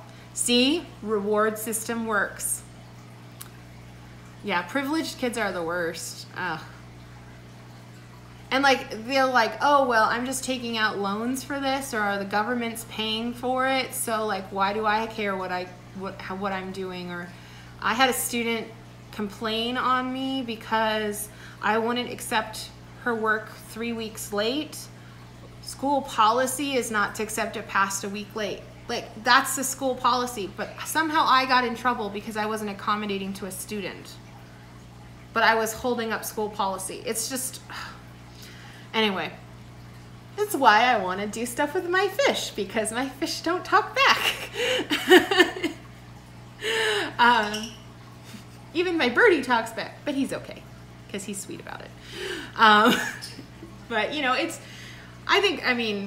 every job's frustrating. It's also frustrating when you have a master's degree and you're doing the job that you want to do, but you're not really happy where you're at, and you can't afford to live in the place where you're working full-time or over full-time. So that's been my week, was just like coming to the realization that I don't make enough to live here, and I don't know how I'm supposed to fix that.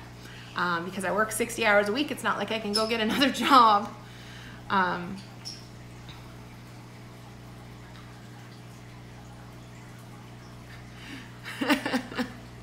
Nisi says her fish talks back, but she says I never feed her enough. Oh yeah, my Shelleys are always telling me that they're starving to death. My pearly ocelotus, they are always at the top, and there's this one particular one that comes and swims right by my chair, because there are tanks like this and my recliner's right here, and he's always like, I need more frozen bloodworms. Where are my freeze-dried bloodworms? Where are my fishy crackers?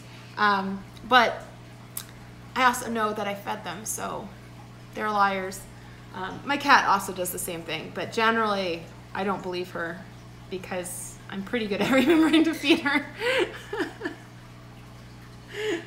So I guess the fish do, but they talk back in a different way. They silently glare at you until you feed them. So I have shrimp news. So I am getting my Blue Dreams hopefully tomorrow, or probably tomorrow, hopefully. If not, they'll come Monday, which is unfortunate. But they're on their way from Lucas's, which yay. My mystery lost package from Flip Aquatics got delivered to Flip Aquatics on Thursday, yesterday. And evidently 3 of the shrimp, 3 of the little shrimpies didn't make it, and the snails were all dead, which is sad, but everyone else was alive. So there was, like not 2 dozen, but like 18 shrimp. So, 15 of the 18 shrimp made it.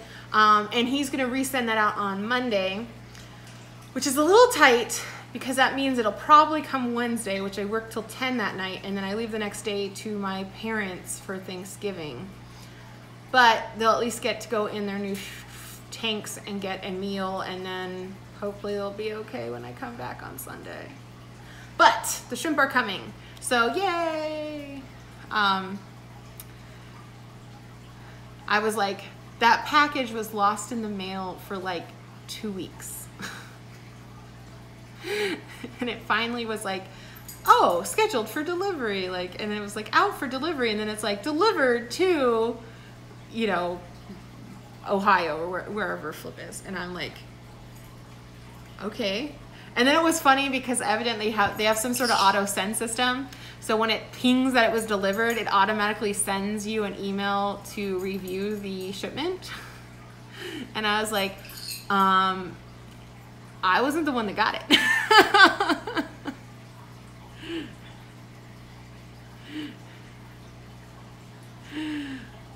So I am excited. My shrimps are on their way. I have 3 varieties coming, and theirs are all gonna go in little tanks up on the counter.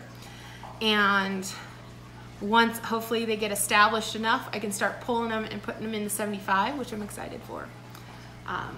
If that doesn't get a puffer before then, because then I'm not putting shrimp in the 75. But I'm pretty sure the 75 is the only other tank that shrimp could possibly go in. I really don't think shrimp and Lake Tanganyikan shell dwellers are a good combo. Huh, weird. Keeps asking me to verify messages. Oh, because like you type too quickly or something. Oh, HC Aqua is back.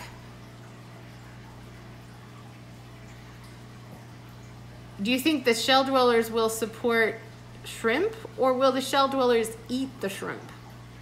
Because that's what I'm afraid of, is that the shellies and the Julies would eat the shrimp and think that they were a tasty old snack that I gave them.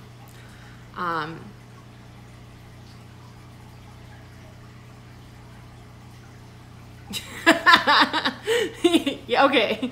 The shell dwellers would support the decision to include them in their tank so that they can have a tasty treat. Yes, yeah. Yeah, I'm pretty sure they would eat them. I'm going to try. So the snails I ordered were some apple snails, and I'm going to put those in the 55 with the shell dwellers because they live with all these other types of snails. So I think they should be fine. I'll have to keep an eye on them. If they get nippy towards their little antennae, that might be a problem. But I'm pretty sure they'll be okay because I think they'd be neat in there. And it give me an algae eater in there. The other thing is to buy a pleco to put in there. But if I get plecos, I want a breeding group because I want to breed them. Joel says, YouTube keeps auto-timing him out for chatting too much. You know, I don't think I have any settings, like, I mean, I don't have like slow mode on or anything. I don't even know how to turn that on if I was to. To my knowledge, I don't even know if I can do that on the phone. Yeah, Nisi, longfin super reds, right? They have them at the Wet Spot Tropical for mail order for $40 a piece. So yeah, Joel, this is on my phone because my house internet is too slow to support live streaming. The upload speed is too slow. So my cell phone signal is 4 times faster than my home Wi-Fi, which by the way, I spend $50 a month for. And I can't upload on that. So it's why we don't have like the scrolling chat or anything. I tried that one week, but my audio comes through so badly and my photo lags.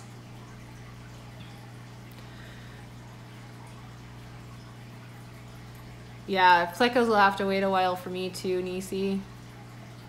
Works too up in the air for me.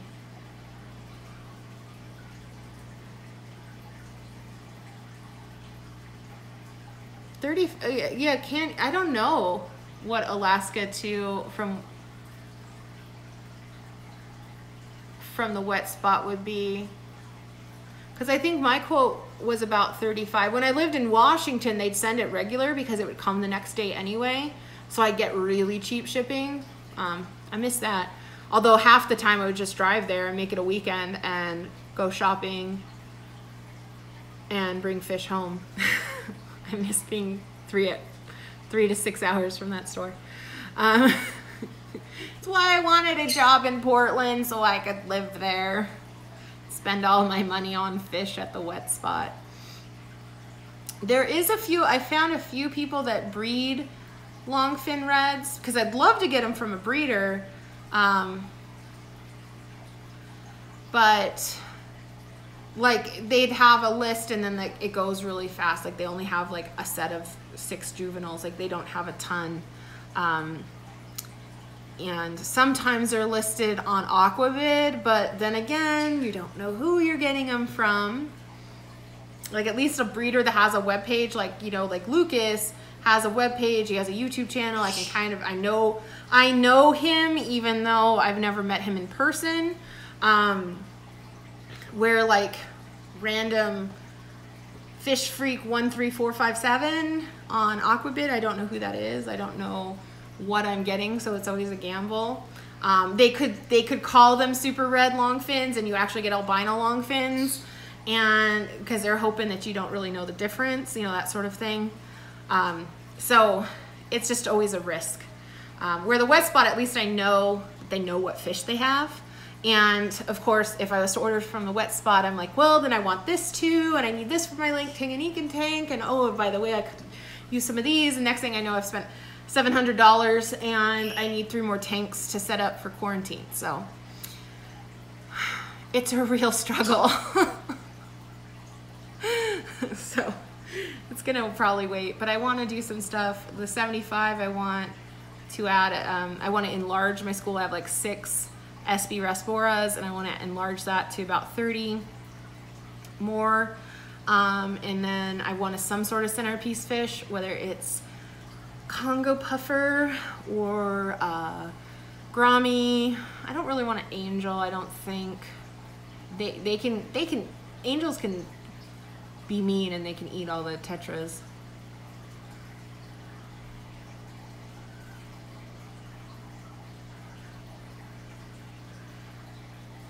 SP, like SB, it's ESPI is their scientific name. They're the little lamb chop Raspora is what they often call them. So they look like the Harlequin Raspora, but they have a slightly smaller black stripe, and their red's a lot more metallic. And they're the kind that I have, that I've had for years. They're really pretty.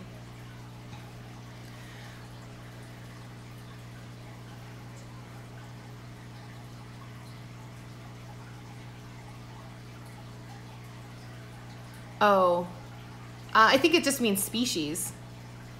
When you abbreviate it like that. Yeah, so it's probably just a generic species. So like if, like if you had like 2 different kinds of rainbows that could hybridize, like they might call it by the scientific name species versus like Bosemani, because it's not necessarily a Bosemani, although sometimes they do Bosemani X Mac Masteri or whatever, because they know what the cross is. I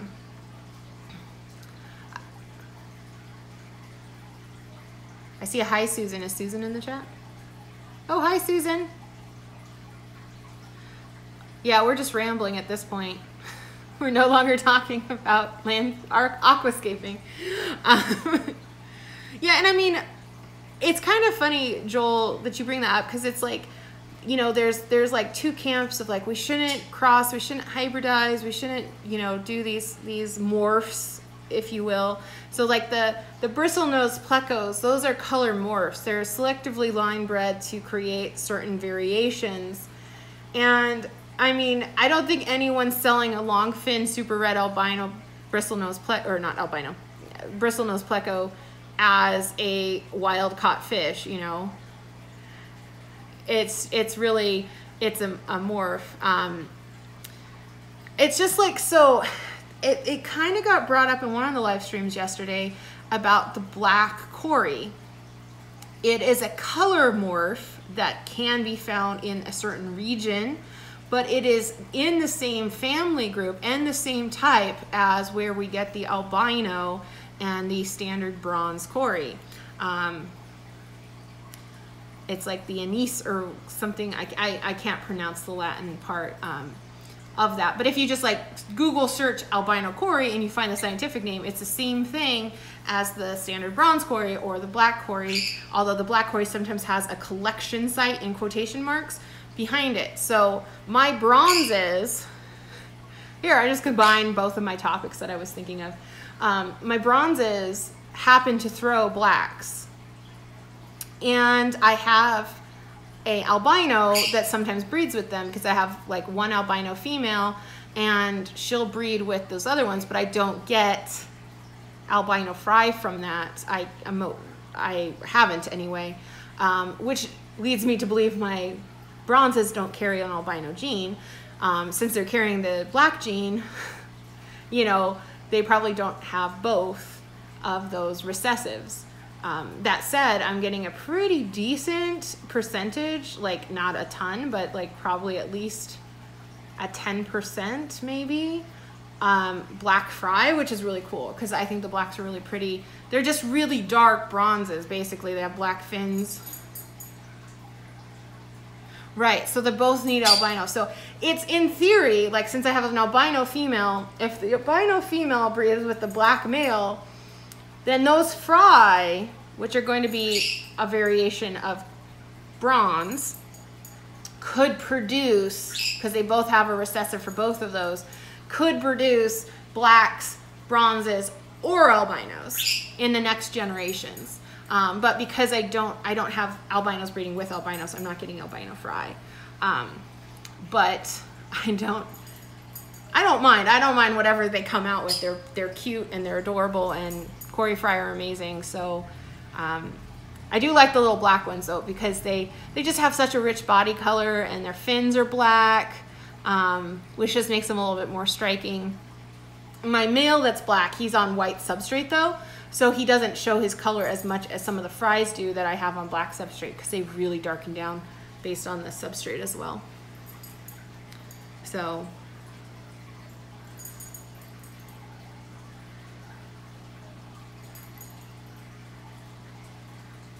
yeah, I mean, like Nisi said, goldfish are just a type of morph, like all the different tail varieties, all of the different body shapes, they're all coming from those different things. And yeah, Susan, you're right. The albino female, if she bred with one of the sons, when he gets to sexual maturity, they'll probably produce albino fry as well. So, you know, that's why, like, right now I have so many Cory fry in my 75.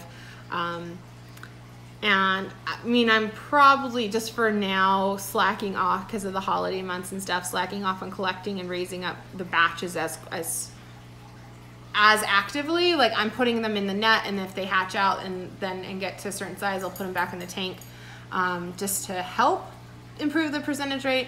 But like when I was pulling every fry and making sure every egg and making sure they weren't stuck together and like putting them in tumblers and stuff, and I was getting amazing hatch rates. Like that one batch I probably had 100 eggs out of easily, and that hatched, and I got a huge amount of fry out of it. But like, unless I want to do that and then sell them to the pet store. But the Cory fry, I mean, they're little right now. A pet store might take them, but they really want them a little bit bigger, I think. And like the food that you put into them, I don't think you get the money back out. So like, I might as well just do it for my enjoyment. It's kind of like, I'd rather lose all of the money instead of a portion of the money of feeding them and growing them out. But, you know, I enjoy the rearing. I enjoy the breeding process. I'm not really trying to supplement my hobby by selling my fish back. Maybe if I, you know, like I've got a breeding group of longfin ancestris or zebra plecos that we're breeding, like I could be like, okay, yeah, now I could supplement my money because I'm selling these fish for a substantial bit each.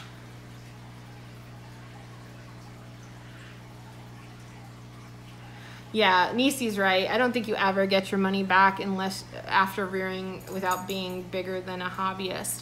The same thing was true when I showed dogs and I bred purebred dogs for conformation obedience. You know, the puppy mills can make money because they're churning out and they're not caring about the health of the dog. I spent thousands of dollars in obedience training and showing and competition and all of that. I mean, I never netted any money out of a litter of puppies, but I'd get my next show dog, so it worked out.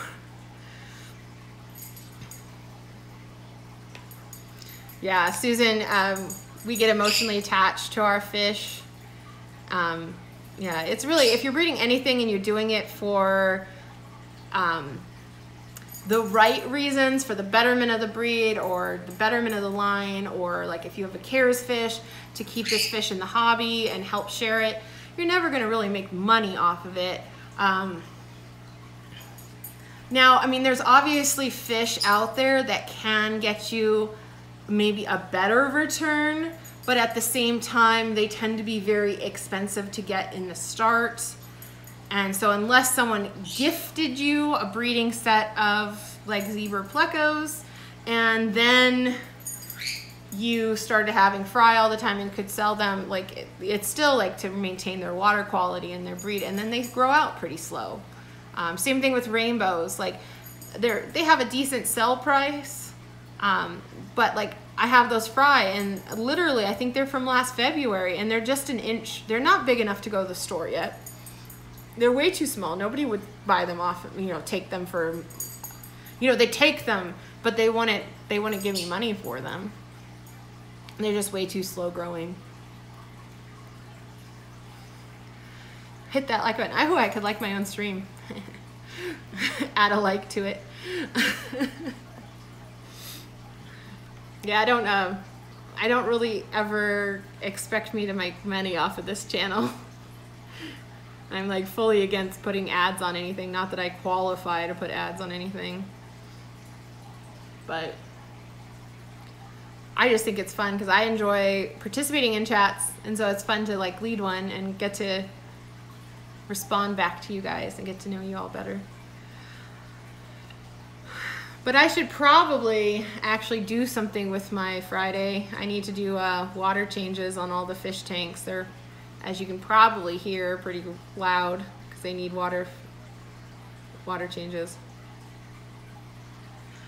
Oh, awesome. HC Aqua's Crebensis eggs hatched today.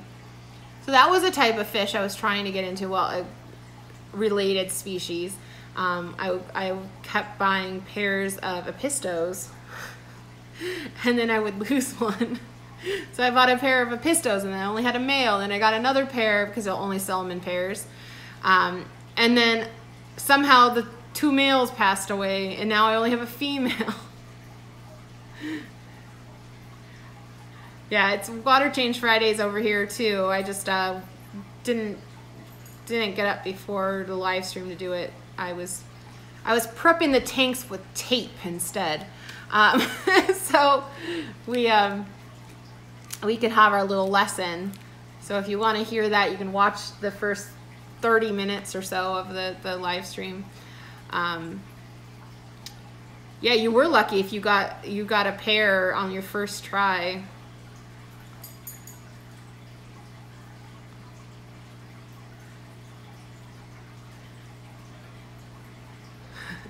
Sasquatch Aquatics says does their water changes on Wednesday and Sundays.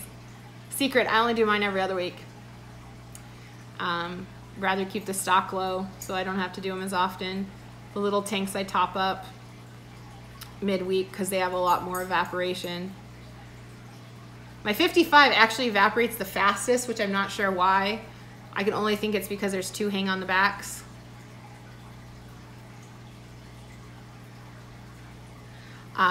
I'll answer that question in just a second. There's 2 hang in the backs on that one. I'm contemplating doing some other different filtration on that, and I was thinking maybe canister, but I kind of hate canister filters because they're such a pain to maintain. But the tank's really too small to put a sump under. So decisions. Maybe I'll just upgrade the hang on the back so there's only 1 of them. So Nisi asks, speaking of water changes, do you have separate hoses, buckets for changing on different tanks? Since a lot of my fish tanks have imports, I'm a little nervous about cross-contaminating the tanks. So I haven't had any new fish in a really long time. So currently everything gets water changes with the same Python hose. What I normally do, it's probably not the best thing, but if I have quarantine tanks, I'll do those separate. I'll drain them into a bucket with just a standard hose because I can haul a couple buckets, but I'm not doing the whole fish room on buckets. My back wouldn't take it. So when I inherited the Pearly Ocelotus tank, what I did is I would always do its water change last. So I would do the Python with everything else, and then I would do that one last, and then after I'm done with the water change, I suck up I do a a 5-gallon bucket that I put like a gallon of water in and hydrogen peroxide and some bleach, and I suck that through. So it kind of sterilizes the unit. And then I don't do another water change for, now on quarantine, sometimes I do it more often, or if I'm cycling a new tank. But if I'm not just doing my normal maintenance, which is every other week, so it sits there for 2 weeks and it has nothing gone through it. And like I said, so I do it after everything else so that it doesn't, like if I did it first and then I sucked water in another tank, it might pass something along.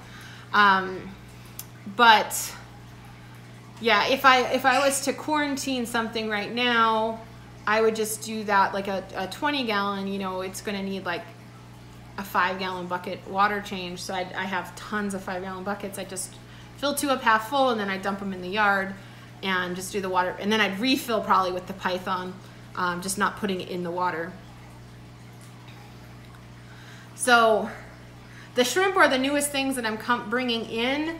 And I'll probably be careful not to use the same stuff for the Flip Aquatic shrimp as the Lucas Brett's shrimp, just because ones are imports and ones are US bred. I'm not worried about Lucas's shrimps bringing something into my fish room.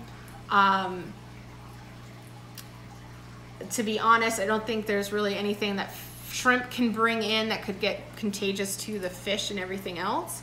But you know, those ones are easy enough though, because I can drain them with just a standard hose right into the sink, because they're on the kitchen counter and the sink's right on the other side. And then I can fill them up. I just use a little juice pitcher type thing, and I just fill that out with water and do a bucket at a time. But again, it's not too much work. So, you know, if I was bringing in fish all the time, like say like Rachel O'Leary, when she's bringing in big imports or something like that, I'd probably be much more careful. And one thing I do is I quarantine my fish for a really long time before I put them in my main setups. So the last rainbows I got were the Bosmanis, and they were quarantined for 4 months with a medication treatment at the beginning, just like Corey does, the erythromycin, ICX, and General Cure. They were quarantined for 4 months before they went in the 75. And part of that was because the 75 was having a cycling issue at the time, and it wasn't stable enough to put in new fish, and the other part was just to make sure the fish were fine.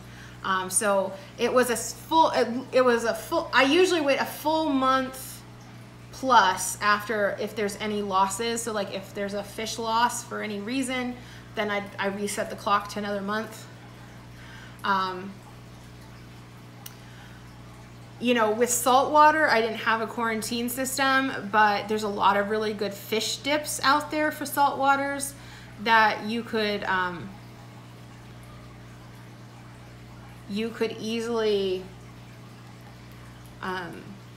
dip the fish and get rid of any external issues. And that was the biggest thing, would be like flukes and that sort of thing on fish coming in. They're less likely to bring in bacteria. And I mean, that's generally the same thing with freshwater fish, is that bacteria tends to be a secondary infection.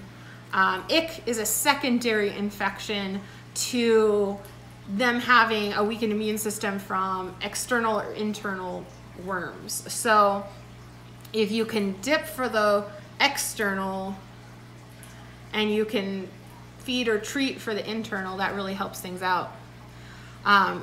Yeah, what Solid Gold went through is really devastating, but at the same time, it obviously was in her fish room for a really long time before it started affecting anything.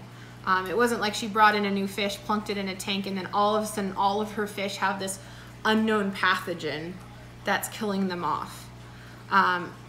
So, you know, it's like we can be as careful as we can, but there's still times where something comes in that's incurable and there's nothing we can do. All right, Joel, have fun at the gym.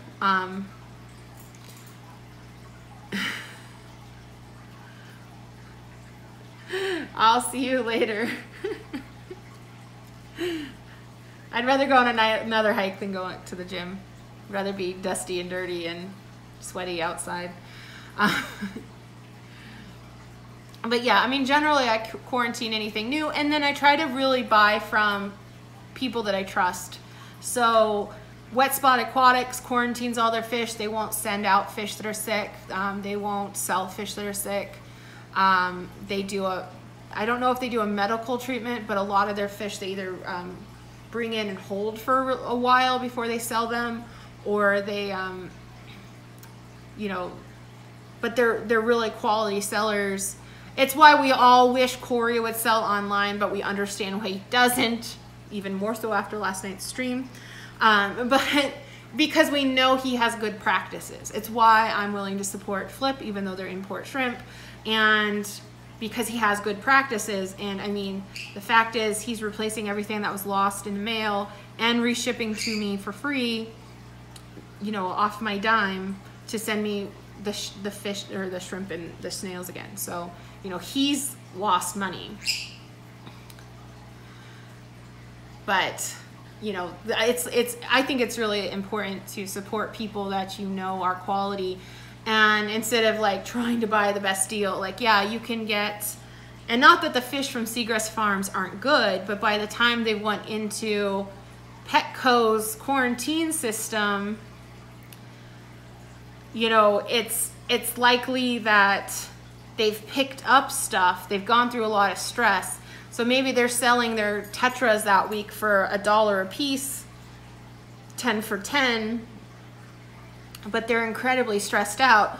Or you get their Odos and they've been so starved that they can't eat any longer, and you lose the whole batch of Odos, just not because they weren't originally healthy fish, but that they were starved for a week before they went to shipping, and then they've been in a tank for a week without food and introduced to a bunch of pathogens. So, you know, it's like those fish could be good, but, you know, if you could get them directly from Seagrass, because they're actually responsibly breeding and trying to support the hobby, but the end destination isn't always where we're getting a lot of that good stuff. So yeah, I definitely, I try really hard to quarantine properly. I did like, Rachel just had her Tuesday tips was like, use this like tote for your quarantine because you're less likely to keep it as an aquarium. Because I mean, the 10-gallon was a quarantine, and then the 5-gallon was a quarantine, and it was like, and then it became a real tank, and then it became a real tank, and all of a sudden, you know, like, because I set up the 10-gallon to quarantine purchases for the 75, and then it just progressed. I have quarantined in totes before. The only thing I don't like is I can't see the fish as well. So I mean, you can look down at them, but you can't see their side. You can't flash a flashlight on them to check for like velvet or ick spots as easily. So what I like to do is put a tank somewhere that I would not keep it. Like if I was to set up a quarantine right now, it would go like on the floor in the living room or in the dining room or the kitchen, where it would be like, it's okay, it's not super in the way, but it's not somewhere that it would permanently stay. Because if you put it on a stand and it's somewhere that's sort of nice, it's eventually going to just end up being a tank that stays there.